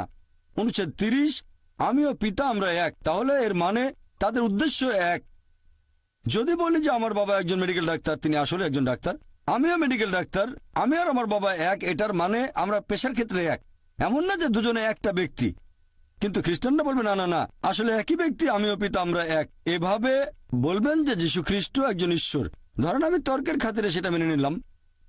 এরপর যদি পড়েন গসপেল অফ জন অধ্যায় 17 অনুচ্ছেদ 21, যীশু খ্রিস্ট তার শিষ্যদের বলছেন আমার পিতা আমার মাঝে, আমি তোমাদের মাঝে। তার শিষ্যদের বলছেন, সেখানে 12 জন শিষ্য, আমার পিতা আমার মাঝে, আমি তোমাদের মাঝে এবং আমরা এক। একই রকম কথা বলা হয়েছে। তাহলে কি বলবেন এখন 14 জন ঈশ্বর? পিতা আছেন যিশুর মাঝে, যীশু খ্রিস্ট রয়েছেন তার শিষ্যদের মাঝে, তাহলে 14 জন ঈশ্বর। আপনাদের নতুন শব্দ লাগবে, ট্রিনিটি বাদ দিয়ে 14 জন ঈশ্বরের একটা নাম দিতে হবে। এখানেও যীশু খ্রিস্ট আগের মতো করেই বলেছেন, আর এক মানে উদ্দেশ্যটা এক। এরপর আরো আছে গসপেল অফ জন অধ্যায় 17 অনুচ্ছেদ 23, যে যীশু খ্রিস্ট তার শিষ্যদের উদ্দেশ্য করে বলছেন, আমি তোমাদের মাঝে, তোমরা আমার মাঝে, আমরা সবাই এক। তার মানে তাদের উদ্দেশ্য এক। এরপরে যদি আরো কিছু পড়েন, গসপেল অফ জন অধ্যায় 10 অনুচ্ছেদ 31, যে ইহুদিরা পাথর তুলে নিয়ে যীশু খ্রিস্টকে সেটা মারতে গেল। অনুচ্ছেদ 32, যিশু তখন তাদের উদ্দেশ্যে বললেন, আমি তো অনেক ভালো কাজ করেছি, তার মধ্যে কোন ভালো কাজের জন্য আমাকে মারতে চাইছো? অনুচ্ছেদ 33, সবকিছু বলছে আমার মেমোরি থেকে। খ্রিস্টান ভাই বোনদের কাছে বাইবেল থাকলে চেক করতে পারেন, আমি সবগুলো রেফারেন্স দিয়েছি। গসপেল অফ জন অধ্যায় 10 অনুচ্ছেদ 33 বলছে যে আমরা আপনার ভালো কাজের জন্য পাথর মারব না, আপনি মানুষ হয়ে নিজেকে ঈশ্বর বলে ধর্মের অবমাননা করেছেন। অনুচ্ছেদ 34 বলছে যে তোমাদের ধর্মগ্রন্থে কি কথা লেখা নেই যে তোমরা ঈশ্বর, আর যার উপর ঈশ্বরের বাণী অবতীর্ণ হয় তাকে ঈশ্বর বলা হয়, বিধি ব্যবস্থা ভাঙা হয়নি? তাহলে যদি প্রসঙ্গ সহ পড়েন যে আমিও পিতা আমরা এক, উদ্দেশ্যটা এক, ব্যাপারটা এরকম না যে তারা দুজনে একই ব্যক্তি। এখানে কখনোই বলা হয়নি যে যীশু খ্রিস্ট সর্বশক্তিমান ঈশ্বর, তা না হলে মানতে হবে যে ঈশ্বর 14 জন। তাহলে এখানে বোঝানো হয়েছে যে সর্বশক্তিমান আল্লাহ তাআলা এবং আল্লাহর রাসূল যীশু খ্রিস্টের উদ্দেশ্য আসলে এক। আশা করি উত্তরটা পেয়েছেন। হ্যাঁ ভাই। আমি রাহুল, আবার সুযোগ দেওয়ার জন্য ধন্যবাদ। আমি আপনাকে আরেকটা প্রশ্ন করতে চাই। ডক্টর নায়েক, আপনি যেহেতু ভারত থেকে এসেছেন, সেজন্য এটা বোধহয় জানেন যে ভারতে যখন হিন্দুদের মধ্যে বিয়ে হয় সেখানে কোষ্ঠী গণনা করে পাত্রপাত্রী ঠিক করা হয়। আমি জানি যে ইসলাম ধর্মে এটা পুরোপুরি নিষিদ্ধ, তবে আমি জানতে চাচ্ছি যে এটাকে কি শিরক বলে ধরা হবে, নাকি এই কাজটা মাকরু টাইপের কিছু, যেটা না করলেই ভালো হয়? ভাই, আপনি প্রশ্ন করলেন যে কোষ্ঠী গণনা করে ভবিষ্যৎ বলে দেয়া আর কুণ্ডলী, এগুলো আসলে হিন্দুদের কালচার, এটা কি শিরক নাকি শুধু হারাম ইসলামে? এটা কি সাধারণ হারাম নাকি শিরক? পবিত্রকরণ বলছে সূরা মাইদা অধ্যায় নম্বর 5 আয়াত নম্বর 90, ভবিষ্যৎ গণনা করা এটা হারাম, এটা ইসলামে নিষিদ্ধ। ইসলাম অনুযায়ী এটা বড় পাপ। আশা করি উত্তরটা পেয়েছেন। হ্যাঁ, পেয়েছি। অনেক পরের ধন্যবাদ। প্রশ্ন চিরকুট থেকে করেছেন ক্যারোলিন ডিসুজা। আপনার লেকচারে বলেছেন যে যীশু খ্রিস্ট একেবারেই আলাদা একজন ব্যক্তিত্ব। তারপর আপনি বলেছেন কিভাবে নবী মুসা আর নবী মোহাম্মদ সাল্লাল্লাহু আলাইহি সাল্লাম সবার আদর্শ। এতে করে কি যীশু খ্রিস্টের বিশেষত্ব আরো বেড়ে যাচ্ছে না? বোন এখানে প্রশ্ন করেছেন যে আমি যখন যীশু খ্রিস্টের কথা বলছিলাম সেখানে আমি প্রমাণ করেছিলাম যে মোহাম্মদ এবং মুসা তারা শান্তিতে থাকুন, তারা সবার আদর্শ। এতে করে কি যীশু খ্রিস্টের বিশেষত্ব আরো বেড়ে যাচ্ছে না? বিশেষ, হ্যাঁ, তবে আল্লাহ নন। বিশেষত্ব আছে, তিনি একজন বিশেষ রাসূল। প্রত্যেক নবী রাসূলগণের কিছু বিশেষত্ব ছিল। বিশেষত্ব যেমন নবী মুসা আলাইহিস সালাম, ওনাকে বলা হয় কালিমুল্লাহ, আল্লাহ তাআলা তার সাথে কথা বলেছেন, এদিক থেকে তার বিশেষত্ব আছে। একইভাবে যীশু খ্রিস্টও ছিলেন আল্লাহ তাআলার বিশেষ রাসূল, কারণ তিনি জন্মেছিলেন অলৌকিকভাবে কোনো পুরুষের হস্তক্ষেপ ছাড়াই। যেহেতু যীশু খ্রিস্ট অলৌকিকভাবে জন্মেছিলেন কোনো পুরুষের হস্তক্ষেপ ছাড়াই, এটা তার বিশেষত্ব। তবে এটা তিনি আল্লাহ হয়ে যাননি। দেখবেন যে মানুষজন বলে, সাধারণত খ্রিস্টানরা এরকম বলে, যীশু খ্রিস্ট ঈসা আলাইহিস সালামের মা ছিল কিন্তু বাবা ছিল না। তাহলে তার বাবা কে? আল্লাহ তাআলা। এখন যিশুর কোনো মানুষ বাবা ছিল না বলে তিনি যদি আল্লাহ হন, উত্তরটা দেয়া আছে সূরা আলে ইমরানে অধ্যায় নম্বর 3 আয়াত 59। বলা হয়েছে যে إن مثل عيسى عند الله كمثل آدم خلق من تراب ثم قال له كن فيكون। নিশ্চয়ই আল্লাহর নিকট ঈসার দৃষ্টান্ত আদমের দৃষ্টান্তের মতো, তাকে ধুলাবালি থেকে সৃষ্টি করে তিনি বলেছিলেন হওয়ার হয়ে গেল। যদি বলেন যিশু হলেন সর্বশক্তিমান আল্লাহ তাআলা, যেহেতু তার বাবা ছিল না, এখন আদম আলাইহিস সালামের কোরআন এবং বাইবেলের কথা অনুযায়ী কোনো মা ছিল না, বাবাও ছিল না, তাহলে কি বলবেন আদম আরো বড় আল্লাহ? এটা আসলে আল্লাহ তাআলার একটা নিদর্শন। তার মানে এই না যে যিশু মানে ঈসা আলাইহিস সালাম আল্লাহ, অথবা এটাও না যে আদম আলাইহিস সালাম আল্লাহ। আশা করি উত্তরটা পেয়েছেন। হ্যাঁ ভাই। আসসালামু আলাইকুম স্যার, আমার নাম প্রবীণ কুমার। পেশায় আমি একজন কম্পিউটার প্রোগ্রামার। প্রথমে আমি আপনাকে আজকের এই সুন্দর লেকচারের জন্য আন্তরিক ধন্যবাদ জানাচ্ছি। আমার একটা প্রশ্ন হলো, আপনার লেকচার থেকে এটা একেবারে পরিষ্কার বোঝা যাচ্ছে যে ইসলাম ধর্মে যেসব আইন ও নিয়ম কানুনগুলো আছে সেই নিয়মগুলো খ্রিস্টান ধর্মেও আছে। তাহলে মুসলিমরা এবং খ্রিস্টানরা এই দুই পক্ষই কেন তাদের ধর্মের ভালো জিনিসগুলো মেনে চলছে না? ভাই, খুব সুন্দর প্রশ্ন করেছেন, খুবই গুরুত্বপূর্ণ প্রশ্ন। এ ব্যাপারে আমার লেকচার আগেও কিছুটা বলেছি। খুব সুন্দর প্রশ্ন। যদি সবকিছুই ভালো হয়ে থাকে, আমি ইসলাম আর খ্রিস্টান ধর্মের সাদৃশ্য নিয়ে কিছু কথা বলেছি, সবকিছুই ভালো, তাহলে আমরা ধর্ম থেকে ভালোগুলো নেব না কেন? আমি ভালোগুলোই নিয়েছি। আমি খ্রিস্টান ধর্মের ধর্মগ্রন্থ বাইবেল থেকে ভালোগুলোই নিয়েছি। আমি আরো বড় একটা লেকচার দিতে পারবো ইসলাম আর খ্রিস্টান ধর্মের পার্থক্য নিয়ে, যদিও সেটা করতে চাই না। তবে বাইবেলের অনেক কথার সাথে আমি একমত নই, অনেক কিছুই। আর আমি এই ধর্মগ্রন্থ বাইবেলকে সামগ্রিকভাবে আল্লাহর বাণী মনে করি না। আমরা বিশ্বাস করি ইনজিল, যেটা নাজিল হয়েছিল যীশু খ্রিস্ট বা ঈসা আলাইহিস সালামের উপর। তবে বর্তমানের বাইবেল এটা সেই মূল আসমানি কিতাবের বিকৃত রূপ। আসল কিতাবটা নাজিল হয়েছিল যীশু খ্রিস্টের উপর। এই বাইবেলে ভালো করে দেখলে বুঝবেন অনেক পরস্পর বিরোধী কথা আছে। এখানে অনেক গাণিতিক ভুলও আছে, বেশ কিছু বৈজ্ঞানিক ভুল আছে। বিতর্ক করেছিলাম ডক্টর উইলিয়াম ক্যাম্বেলের সাথে বিজ্ঞানের আলোকে কোরানো বাইবেল, সেখানে অনেক বৈজ্ঞানিক ভুলের কথা বলেছি। এই বৈজ্ঞানিক ভুল, পরস্পর বিরোধী কথা, এগুলো আল্লাহর বাণী হতে পারে না। বাইবেলের মধ্যে পর্নোগ্রাফিও আছে। যদি সেই কথাগুলো আমাকে বলতে বলেন, কয়েক কোটি টাকা দিলেও আমি সেগুলো মানুষের সামনে বলতে পারবো না। পর্নোগ্রাফি, ইজিকিয়েল অধ্যায় 23 রেফারেন্স দিতে পারি, সমস্যা নেই, তবে সেগুলো বলতে পারবো না। আমি পারবো না, ইসলাম আমাকে সেই অনুমতি দেয়নি। আমি এখানে কি করেছি, আমি কোরআনের দিক নির্দেশনা নিয়েছি। সূরা আলে ইমরান অধ্যায় নম্বর 3 আয়াত নম্বর 64 বলা হয়েছে, تعالوا إلى كلمة سواء بيننا وبينكم। এসো সেই কথায় যে আমাদের ও তোমাদের মধ্যে এক। কমন জিনিসগুলো মেনে চলতে আমরা রাজি আছি। যেগুলো কমন না সেগুলো নিয়ে পরে আলোচনা করা যাবে। বিভিন্ন ধর্মের বক্তারা যখন কোনো অনুষ্ঠানে আলোচনা করেন, তাদের সেই কথাগুলোর সাথে আমি একমত নই। প্রথমে খ্রিস্টান ধর্মের বক্তা বলবে সব ধর্মই ভালো, ইসলাম ভালো, খ্রিস্টান ধর্ম ভালো, হিন্দু ধর্ম ভালো। তারপর হিন্দু বক্তা এসে বলবে ইসলাম ধর্ম ভালো, খ্রিস্টান ধর্ম ভালো, হিন্দু ধর্ম ভালো। এরপর মুসলিম বক্তা বলবে ইসলাম ধর্ম ভালো, খ্রিস্টান ধর্ম ভালো, হিন্দু ধর্ম ভালো। আমি একটা প্রশ্ন করব, ওই খ্রিস্টান ধর্মযাজক কি খ্রিস্টান ধর্ম ত্যাগ করে ইসলাম গ্রহণ করবে যদি দুটো ধর্ম এক হয়? উত্তর হবে না। হিন্দু পুরোহিত কি ধর্ম ত্যাগ করে খ্রিস্টান হয়ে যাবে? উত্তর হবে না। মুসলিম বক্তা কি ধর্ম ত্যাগ করে হিন্দু হয়ে যাবে? উত্তর হবে না। এই কথাগুলো আসলে লোক দেখানো। আমি এখানে কি করি, লোকজনকে বলি অন্তত এটা মেনে নেন, এই পৃথিবীতে একটা আসমানি কিতাব একেবারে 100% আল্লাহর বাণী। এ কথায় কেউ আপত্তি করবে না। হিন্দুরা বলবে ঠিক আছে, আমাদের ধর্মগ্রন্থ বেদকে ঈশ্বরের বাণী বলে মেনে নিতে আমাদের কোনো আপত্তি নেই, 100% ঠিক। খ্রিস্টানরা তখন বলবে আমাদের কোনো সমস্যা নেই, বাইবেলকে ঈশ্বরের বাণী বলে মানতে আমাদের কোনো আপত্তি নেই। অন্যদিকে মুসলিমরা বলবে পবিত্র কোরআনকে আল্লাহর বাণী বলে মানতে আমাদের কোনো আপত্তি নেই। এবারে পৃথিবীর প্রধান ধর্মগ্রন্থগুলোর মধ্যে যেগুলো কমন সেগুলো বেছে নেন। যেটা কমন অন্তত সেই কথাগুলো মেনে নেন। সব প্রধান ধর্মই বলছে আল্লাহ তাআলা কেবলমাত্র একজন, বলছে মূর্তি পূজা করা ঠিক না। সবগুলো প্রধান ধর্মগ্রন্থই বলছে সর্বশেষ আর চূড়ান্ত নবী আসবেন, তিনি হলেন মুহাম্মদ সাল্লাল্লাহু আলাইহি সাল্লাম। এভাবে আমি বলি অন্তত যেগুলো কমন সেগুলো মেনে চলেন আপনারা। সবগুলো প্রধান ধর্ম স্বাধীনতার কথা বলছে, এমনকি হিন্দু ধর্ম। এর আগের বার যখন দুবাইতে এসেছিলাম গত বছর, সেবার লেকচার দিয়েছিলাম হিন্দু ধর্ম আর ইসলামের সাদৃশ্য নিয়ে। হিন্দু ধর্ম বলছে ঈশ্বর কেবলমাত্র একজন, মূর্তি পূজা করা নিষিদ্ধ, মুহাম্মদ সাল্লাল্লাহু আলাইহি ওয়াসাল্লাম পৃথিবীতে আসবেন। নবী মুহাম্মদ সাল্লাল্লাহু আলাইহি সাল্লামের কথা হিন্দু ধর্মগ্রন্থে কয়েকশো জায়গায় বলা হয়েছে। হিন্দু ধর্মগ্রন্থ বলছে আপনারা স্বাধীনতা বজায় রাখবেন, মহিলাদের শরীর কাপড়ে ঢাকা থাকবে, মাথার উপর কাপড় থাকবে, বহুবিবাহের অনুমতি। হিন্দু ধর্মে, খ্রিস্টান ধর্মে আর ইসলাম ধর্মেও শালীনতা থাকবে, মদ পান করবো না, জুয়া খেলবো না। তার মানে এই না যে হিন্দু ধর্মের সবকিছুই সঠিক। একইভাবে এখনকার দিনে খ্রিস্টানরা যেগুলো মেনে চলে তার সবকিছুই ঠিক নয়। আমি এখানে কি করছি, আমি ব্যবহার করছি ফুরকান। পবিত্র কোরআন হচ্ছে ফুরকান, যেটা দিয়ে সঠিক আর বেঠিকের পার্থক্য করা যায়। কোরআনের সাথে যেটা মিলে যাবে সেটাকে সঠিক বলে মেনে নিতে আমাদের কোনো রকম আপত্তি থাকবে না, যেটা বিরুদ্ধে যাবে সেটা মানব না। খ্রিস্টানদের বাইবেলে কিছু ঘটনার বর্ণনা দেয়া আছে। আল্লাহর নবী তার মেয়ের সাথে অজাচার করেছেন। এটা কিভাবে মেনে নেব যে হযরত লূত আলাইহিস সালাম তিনি তার মেয়ের সাথে অজাচার করেছেন? আমি এটা মানতে পারবো না। আমি যেটা বলবো এই অংশটা আল্লাহর বাণী হতে পারে না, এটা পরে ঢোকানো হয়েছে, বিকৃত করা হয়েছে, এটা কাল্পনিক গল্প। আরো একটা কথা বলি যে আপনারা অনেকে হয়তো রেড লেটার বাইবেলের নাম শুনেছেন। এটা একটা red letter Bible. Red letter মানে যীশু খ্রিস্টের নিজের বলা কথাগুলো এখানে লাল কালিতে লেখা আছে। সবগুলো এক করলে দেখবেন খবর কাগজে 2টো কলামের বেশি হবে না, খুবই সামান্য যীশু খ্রিস্টের কথা। আমি এখন বলবো আসেন অন্তত সেই কথাগুলো মেনে চলি যেগুলো কমন।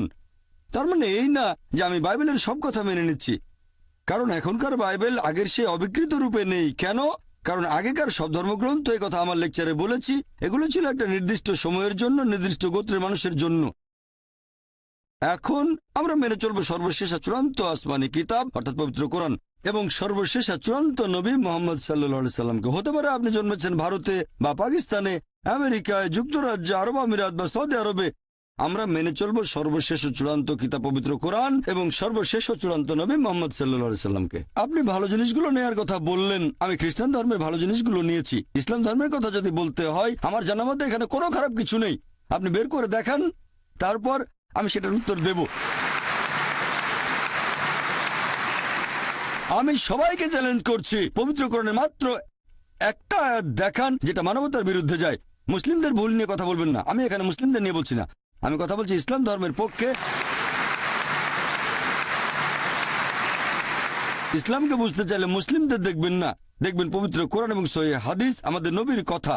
আমি সবাইকে চ্যালেঞ্জ করছি, কোরআন বা হাদিসের এমন একটা কথা দেখান যেটা মানবতার বিরুদ্ধে যায়। কিছু কথা শুনে আপনার মনে হতে পারে সেটা ভুল কথা, কারণ আপনি অনেক কম জানেন, পৃথিবীর অনেক পরিসংখ্যানই জানেন না। তবে ইনশাআল্লাহ আপনার কাছে ভুল মনে হলে সেটা স্বচ্ছন্দে আমাকে বলতে পারেন, আমি তারপর ব্যাখ্যা দেওয়ার চেষ্টা করব যে ইসলামে সেটা কেন আছে, সেটার কারণ আর তার পেছনের হিকমা। আশা করি উত্তরটা পেয়েছেন।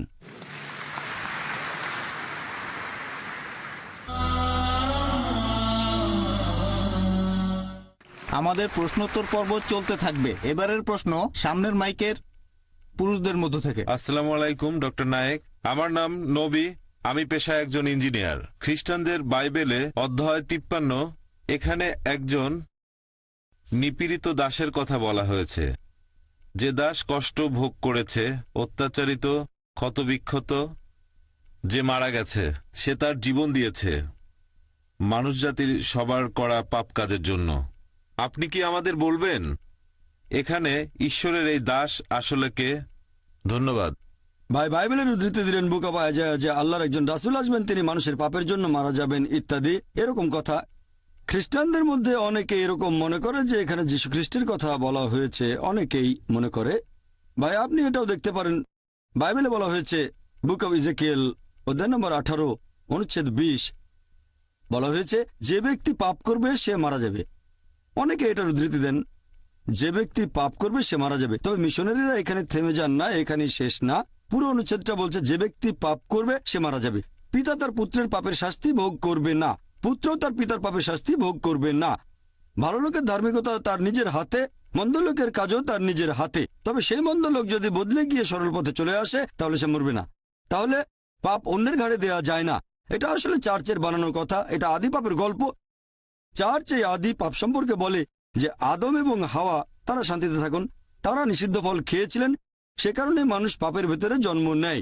এই কারণে নাকি আল্লাহ পাঠিয়েছেন তার প্রিয় পুত্রকে, জাতপুত্র যীশু খ্রিস্ট বা ঈসা আলাইহিস সালামকে। তারপর গসপেল অফ জন অধ্যায় 3 অনুচ্ছেদ 16 ঈশ্বর পৃথিবীকে এত ভালোবাসেন যে তিনি তার একমাত্র জাতপুত্রকে দিলেন, যে তাকে বিশ্বাস করবে সে বিনষ্ট হবে না বরং অনন্ত জীবন পাবে। আমি সংক্ষেপে বলার চেষ্টা করছি, খ্রিস্টানরা এটা বিশ্বাস করে। এবার আমি আদি পাপের বিষয়টা নিয়ে বলছি। এই আদি পাপের কথা বাইবেলের কোথাও খুঁজে পাবেন না আপনারা, এটা প্রচার করছে খ্রিস্টান চার্চ। বুক অব ইজেকিয়েল অধ্যায় 18 অনুচ্ছেদ 20 বলছে যে ব্যক্তি পাপ করবে সে মারা যাবে। পিতা তার পুত্রের পাপের শাস্তি ভোগ করবে না, পুত্রও তার পিতার পাপের শাস্তি ভোগ করবে না। মন্দ লোকের মন্দ কাজ তার সাথে, ভালো লোকের ধার্মিকতা তার নিজের হাতে। তবে সেই মন্দ লোক যদি বদলে গিয়ে সরল পথে চলে আসে সে তাহলে মরবে না। তাহলে এটার ভিত্তিতে ইজেকিয়েল অধ্যায় 18 অনুচ্ছেদ 20 এটা আদি পাপের যুক্তিকে খণ্ডন করে, যেটা প্রচার করে থাকে চার্চ। পবিত্র কোরআনে বলছে একজন মানুষ অন্য আরেকজনের পাপের শাস্তি ভোগ করবে না, অন্য কেউ শাস্তি পাবে না। পাপের দায়ভার হস্তান্তর করা যায় না। হাওয়া আদমকে নিষিদ্ধ ফল খেতে প্ররোচিত করেছিলেন, আদম নিষিদ্ধ ফল খেলেন, তারা দুজনে শান্তিতে থাকুন। আদম আলাইহিস সালামকে আমাকে জিজ্ঞেস করেছিলেন সেই ফল খাবার আগে? জিজ্ঞেস করেছিলেন না। তাহলে আমি দায়ী হব কেন? আমাকে জিজ্ঞেস করলে যদি সম্মতি দিতাম তাহলে আমাকে পাকড়াও করতে পারতেন। এখন আদম আলাইহিস সালাম নিষিদ্ধ ফল খাওয়ার আগে আমাকে জিজ্ঞেস করেননি, তাহলে আমাকে দায়ী করা হবে কেন? আল্লাহ এরকম অবিচার করবেন কিভাবে? আল্লাহ পবিত্র কোরআনে বলেছেন সূরা নিসা অধ্যায় 4 আয়াত নম্বর 40, আল্লাহ সুবহানাহু ওয়া তাআলা তার বান্দার উপর অনুপরিমাণে জুলুম করেন না, পাপ অন্যের উপর দেয়া যায় না। এখন আপনি হয়তো বলবেন এখানে যীশু খ্রিস্টের কথা বলা হয়েছে, এটা পুরোপুরি ভুল।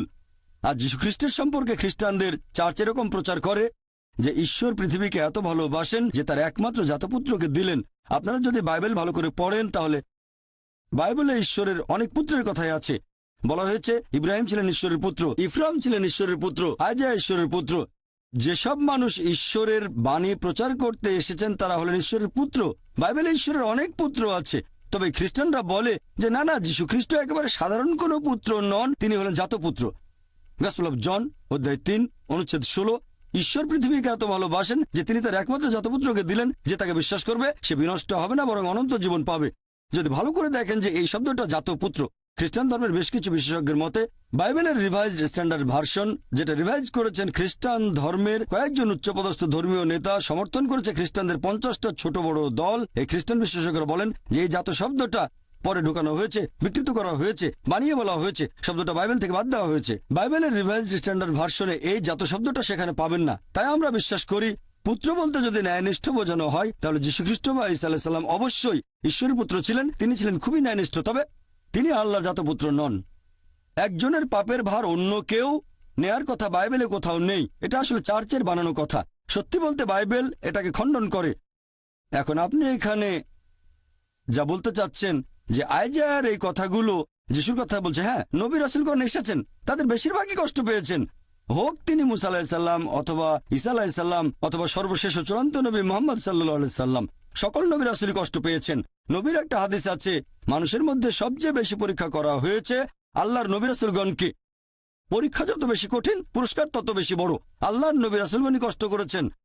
তবে যদি বলেন নবী রাসূলগণ অন্য মানুষের পাপের শাস্তি পেয়েছেন, এটা বাইবেলের কোথাও পাবেন না, একথা চার্চ প্রচার করে। এটা আসলে বাইবেলের বিরুদ্ধে, কোরআনেরও বিরুদ্ধে। আশা করি উত্তরটা পেয়েছেন।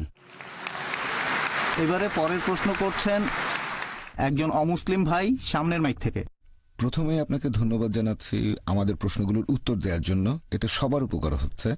আপনার কাছে আমার প্রশ্নটা হলো, মুহাম্মদ সাল্লাল্লাহু আলাইহি সাল্লামের উপর প্রথম যে আয়াতটা নাজিল হয়েছিল যে ইকরা বিসমি রাব্বিকাল্লাযী, পড়ো তোমার প্রভুর নামে যিনি সৃষ্টি করেছেন। আমার প্রশ্নটা হলো, যদি ফেরেশতা জিব্রাইল সে সময় নবী মুহাম্মদ সাল্লাল্লাহু আলাইহি সাল্লামকে বলতেন যে পড়ো তোমার প্রভুর নামে, এখন ব্যাপারটা এরকম হতে পারে যে জিব্রাইল প্রথমে সেটা নিজে বলেছেন, তারপর নবী মুহাম্মদ সাল্লাল্লাহু আলাইহি সাল্লামকে বলেছেন যে সেটা আবার পড়তে। নবী মুহাম্মদ সাল্লাল্লাহু আলাইহি সাল্লামের উত্তরটা ছিল যে আমি তো পড়তে জানি না। হ্যাঁ, এখন আমার মনে হচ্ছে যে ফেরেশতা জিব্রাইল নবীকে এমন কিছু দেখিয়েছেন যেটা লেখা ছিল। কারণ যদি শুধু মুখের কথা হতো, মানে প্রথমে ফেরেশতা নিজে পড়লেন, তারপর তিনি যদি নবীকে পড়তে বলতেন, তাহলে সেক্ষেত্রে নবীর কোনো কিছু পড়া অথবা লেখা লাগতো না। আগের কথাটাই আবার বলা, তার মানে কিছু একটা লেখা ছিল সেখানে, আর ফেরেশতা চেয়েছিলেন নবী যেন সেটা পড়েন, কিন্তু নবী উত্তর দিলেন যে আমি পড়তে জানি না। ঠিক। আর আমরা জানি যে কোরআন লিখিত অবস্থায় ছিল না, পরবর্তীতে এই পবিত্র কোরআন বই আকারে প্রকাশিত হয়। তবে অবতীর্ণ হওয়া প্রথম আয়াতটা এরকম বলছে যে সেটা হয়তো কোথাও লেখা ছিল। এখন আপনি এই ব্যাপারে কি বলবেন? ভাই, আপনি প্রশ্ন করলেন যখন প্রথম ওহী নাজিল হয়েছিল ইকরা, নবী বলেছিলেন মা আনা বিকারি, আমি পড়তে জানি না, অক্ষর জ্ঞান নেই। আপনি ধরে নিচ্ছেন এখানে নিশ্চিতভাবে কিছু লেখা ছিল। এটা আবশ্যিক না। যেমন ধরেন এখানে একজন লোক আছে, তাকে আমি বললাম যে পড়ো, যদি তাকে কোনো কিছু নাও দেখাই, সেই লোক বলবে কি পড়তে হবে দেন, অথবা আমি পড়তে জানি না। এটা আবশ্যিক না যে তাকে কিছু একটা দেখাতেই হবে। ঠিক, এটা হতে পারে নাও হতে পারে, এটা আবশ্যিক না। কাউকে কিছু করতে বললে ব্যাপারটা এমন না যে কিছু একটা দেখাতেই হবে। এভাবে বলবো না যে পড়তে পারো না কেন, এটা আবশ্যিক না যে কিছু একটা দেখাতেই হবে। যে মানুষটার অক্ষর জ্ঞান নেই সে নিজে থেকেই বলতে পারে যে আমি পড়তে পারি না। এটা আবশ্যিক না যে সে বলবে দেখাও কি পড়তে হবে, অথবা এই জিনিস না এটা পড়তে পারবো না। আমি যদি পড়তেই না জানি তাহলে তো জিনিসটা দেখে আমার লাভ কি হবে? ধরেন কেউ আমাকে বলল জাপানি ভাষা পড়েন, বললাম আমি পড়তে জানি না। আমি বলবো না কোথায় জাপানি ভাষা দেখান, তারপর বলবো চেষ্টা করে দেখি। আপনি আমাকে বললেন ভাই জাকির জাপানি ভাষা পড়েন, বলবো না যে ঠিক আছে আগে দেখান জাপানি ভাষা, বলবো আমি জাপানিজ পড়তে জানি না। ঠিক, বুঝতে পেরেছেন? হ্যাঁ ভাই। আমার নাম নেটু লেমন। আমি দুবাইতে একটা দোকানের সেলসম্যান। আপনার কাছে আমার প্রশ্ন রোজা রাখা নিয়ে। আমি জানতে চাচ্ছি যে একজন মানুষ নিজেকে কতটা নিয়ন্ত্রণ করবে যদি রোজা থাকে সকাল থেকে সন্ধ্যা পর্যন্ত সময়টা। আমরা খুব ভালো করে জানি যে যীশুখ্রিস্ট বা ঈসা আলাইহিসসালাম একটানা 40 দিন রোজা ছিলেন। তারপরেও বলেছেন যে মুসলিমরা খ্রিস্টানদের চাইতে অনেক বেশি খ্রিস্টান। ভাই আপনি প্রশ্ন করলেন যে আমরা মুসলিমরা রোজা থাকি ভোর থেকে সূর্যাস্ত পর্যন্ত, আর যীশু খ্রিস্ট নাকি রোজা ছিলেন একটানা 40 দিন। আপনি বললেন 40 দিন। যীশু খ্রিস্ট যে একটানা 40 দিন রোজা ছিলেন এই কথা পবিত্র কোরআনের কোনো জায়গাতে বলা হয়নি। আর খ্রিস্টানরা যখন রোজা থাকে তারা মুসলিমদের মতো করে রোজা থাকে না। রোজা থাকার অনেকগুলো নিয়ম আছে, দলভেদে নিয়মটা এক এক রকম হয়। কিছু দল রোজা রাখে মানে ননভেজ খাবার খায় না, আরেক দল শুধু সেদ্ধ খাবার খায়। খ্রিস্টান ধর্মের মধ্যে অনেকগুলো উপদল আছে, তাদের রোজা রাখার নিয়মগুলো আলাদা। আমি খ্রিস্টান ধর্মের এমন কোনো দলের কথা জানি না যারা 40 দিন রোজা রাখে। একদল রোজা থাকে তারা ননভেজ খাবার খায় না, শুধু ভেজ খাবার খায়, এটা তাদের রোজার নিয়ম। আবার আরেক দল রোজা রাখে শুধু সেদ্ধ খাবার খায়, এটা তাদের নিয়ম। বিভিন্ন দলে বিভিন্ন নিয়ম আছে। তবে আমি খ্রিস্টান ধর্মে এমন কোনো দলের কথা জানি না যারা মুসলিমদের মতো রোজা রাখে অথবা একটানা 40 দিন ধরে রোজা রাখে। আপনি যেমনটা বললেন, আশা করি উত্তরটা পেয়েছেন। এবারের প্রশ্ন চিরকুট থেকে, ইনি কিছু তথ্য জানতে চাচ্ছেন। ভাই আনসারি ইমান তিনি এখানে অনুরোধ করেছেন ডক্টর জাকিরের ইমেইল আইডি। আমাদের ইমেল আইডি foundationislam@irf.net। আমার ব্যক্তিগত আইডি হচ্ছে zakir@irf.net। আমাদের ওয়েবসাইটটাও দেখতে পারেন www.irf.net। IRF আমাদের প্রতিষ্ঠানের সংক্ষিপ্ত নাম, ইসলামিক রিসার্চ ফাউন্ডেশন। আশা করি উত্তরটা পেয়েছেন। আপনার বইগুলো দুবাইতে কোথায় কিনতে পাওয়া যায়? কোন বইয়ের দোকানে? লিখেছেন জিনা। আপনারা ইন্টারনেটে যেতে পারেন, আর আলহামদুলিল্লাহ সবগুলো বই আপনারা নেটে পাবেন। সবকিছু ফ্রি ডাউনলোড করতে পারবেন, টাকা লাগবে না। দুবাইতে আমার বইগুলো পাওয়া যায়, তবে আমি জানি না সেই দোকানের ঠিকানাটা। এখন বোম্বেতে গেলে আমার সবগুলো বই পাবেন, আর আমি জানি এখানে পুনর্মুদ্রণ হয়েছে, ঠিকানা জানি না। তবে আমাদের ওয়েবসাইটে আপনি যেতে পারেন, সেখানে আপনারা প্রয়োজনীয় সবকিছু ফ্রি ডাউনলোড করে নিতে পারবেন, টাকা লাগবে না। হ্যাঁ ভাই, ছোট প্রশ্ন করেন 2 লাইনে। আমরা বিশ্বাস করি আমান্তু বিল্লাহি ওয়া কুতুবিহি ওয়া রাসূলিহি, এটা ইসলাম ধর্মে আছে। এখন খ্রিস্টানরাও কি আমাদের মতো নবী মোহাম্মদ আর আমাদের ধর্মগ্রন্থ পবিত্র কোরআনে বিশ্বাস করে? ভাই প্রশ্ন করলেন আর উদ্ধৃতি দিয়েছেন পবিত্র কোরআনের। এই আয়াতটা আমার লেকচারে বলেছিলাম, সূরা বাকারা অধ্যায় নম্বর 2 আয়াত 177। আমরা বিশ্বাস করি, আল্লাহকে বিশ্বাস করি, পরকালে বিশ্বাস করি, ফেরেশতাদের বিশ্বাস করি, কিতাব এবং বিশ্বাস করি নবী রাসূলগণকে। আপনি প্রশ্ন করলেন যে খ্রিস্টানরাও কি আমাদের কিতাব পবিত্র কোরআনকে বিশ্বাস করে? হ্যাঁ, খ্রিস্টানরা যেটা বিশ্বাস করে, ইহুদি, খ্রিস্টান আর মুসলিম, ইহুদিরা সব নবী রাসূলগণকে বিশ্বাস করে যীশু খ্রিস্টের আগে পৃথিবীতে যারা এসেছেন। তখন খ্রিস্টানরা আরো এক পা সামনে এসে বলে যে আমরা যীশু খ্রিস্টকে নবী হিসেবে মেনে চলি, বিশ্বাস করি ইঞ্জিলে। তাহলে ইহুদিরা যেসব নবীদের মেনে চলে, খ্রিস্টানরা তাদের মানে, তবে তারা আরো একজন নবীকে বিশ্বাস করে, আর তিনি হলেন যীশু খ্রিস্ট। আমরা মুসলিমরা কি করি? আমরা আরো এক পা এগিয়ে যাই। আমরা বিশ্বাস করি সর্বশেষ ও চূড়ান্ত নবী মোহাম্মদ সাল্লাল্লাহু সাল্লামকে এবং সর্বশেষ চূড়ান্ত কিতাব কোরআন। তাহলে খ্রিস্টানরা যেসব নবী রাসূলগণকে বিশ্বাস করে, এছাড়াও খ্রিস্টানরা যেসব আসমানি কিতাবে বিশ্বাস করে, আমরা মুসলিমরাও করি। তবে খ্রিস্টানরা সর্বশেষ ও চূড়ান্ত কিতাব কোরআনকে বিশ্বাস করে না, সর্বশেষ ও চূড়ান্ত নবী মুহাম্মদ সাল্লাল্লাহু আলাইহি ওয়াসাল্লামকেও বিশ্বাস করে না। আমরা তাদের বলি, এক পা সামনে আসেন, আপনাদের ধর্মগ্রন্থে সর্বশেষ ও চূড়ান্ত নবী মুহাম্মদ সাল্লাল্লাহু আলাইহি ওয়াসাল্লাম সম্পর্কে ভবিষ্যদ্বাণী করা হয়েছে, এক পা সামনে আসেন, তাকে আপনারা বিশ্বাস করেন, এভাবে সত্যের ধর্মের সরল পথে চলে আসেন। আশা করি উত্তরটা পেয়েছেন। এবারে অনুষ্ঠানের শেষ প্রশ্ন করেছেন ভাই মোহাম্মদ ওয়াইস। আমার এক অমুসলিম বন্ধু প্রশ্ন করেছিল কোরআনে সূরা তওবার 29 নম্বর আয়াত নিয়ে। সেখানে আল্লাহ বলেছেন অমুসলিমদের সাথে যুদ্ধ করো যতক্ষণ না তারা বিশ্বাস করে। এখন এটা কি অধ্যত্ত না? একজন অমুসলিম বন্ধু তাকে প্রশ্নটা করেছে, এটা কি অধ্যত্ত না? ভাই প্রশ্ন করলেন যে পবিত্র কোরআন বলছে যুদ্ধ করো যতক্ষণ না তারা বিশ্বাস করে, এটা কি অধ্যত্ত নয়? আপনাকে প্রসঙ্গটা পড়তে হবে, আর প্রসঙ্গ জানলে বুঝবেন এটা বলছে যুদ্ধ করো যতক্ষণ না পাপ বিলুপ্ত হয়। তবে পাপ বিলুপ্ত হয়ে গেলে আমরা থেমে যাব। তাহলে যদি প্রসঙ্গ পড়েন আর কোরআনের যে আয়াতগুলোতে লড়াইয়ের কথা বলা হয়েছে, যেমন সূরা তাওবা, সূরা আনফাল, ঠিক তার পরপরই বলা হয়েছে শান্তি আরো বেশি ভালো। যেমন সূরা তাওবা অধ্যায় 9 আয়াত 5 বলা হয়েছে যুদ্ধের ময়দানে কোনো কাফির দেখলে তাকে হত্যা করো, তবে সেই মুশরিক যদি শান্তি চায় তাকে শান্তি দাও এবং নিরাপদ কোনো জায়গায় তাকে পৌঁছে দাও। তাহলে যেসব জায়গায় লড়াইয়ের কথা বলা হয়েছে, জিহাদ ফিসাবিলিল্লাহ বা কিতাল ফিসাবিলিল্লাহ, যদি ভালো করে দেখেন সেখানে যুদ্ধের ময়দানে হয়তো লড়াই চলছে, অথবা হয়তো কিতাল কোনো অত্যাচারের বিরুদ্ধে, পাপ কাজের বিরুদ্ধে। তারপর বলা হয়েছে যদি তারা শান্তি চায় তাহলে শান্তি সবচেয়ে ভালো। আপনি প্রসঙ্গ পড়লে আসল অর্থটা বুঝতে পারবেন। আশা করি উত্তরটা পেয়েছেন। ওয়া আখিরু দাওয়ানা আলহামদুলিল্লাহি রাব্বিল আলামিন। ভাই আরিফ জুলফার এবারে আনুষ্ঠানিকভাবে অনুষ্ঠান শেষ করবেন। বিসমিল্লাহির রহমানির রহিম। আজকে রাতে আমাদের সাথে থাকার জন্য উপস্থিত ভাই বোন সবাইকে জানাচ্ছি আমার আন্তরিক ধন্যবাদ। এছাড়াও ধন্যবাদ জানাচ্ছি প্রিয় অতিথি ডক্টর জাকির নায়েককে এবং তার ভাই মোহাম্মদ নায়েককে। আসসালামু আলাইকুম ওয়া রাহমাতুল্লাহ।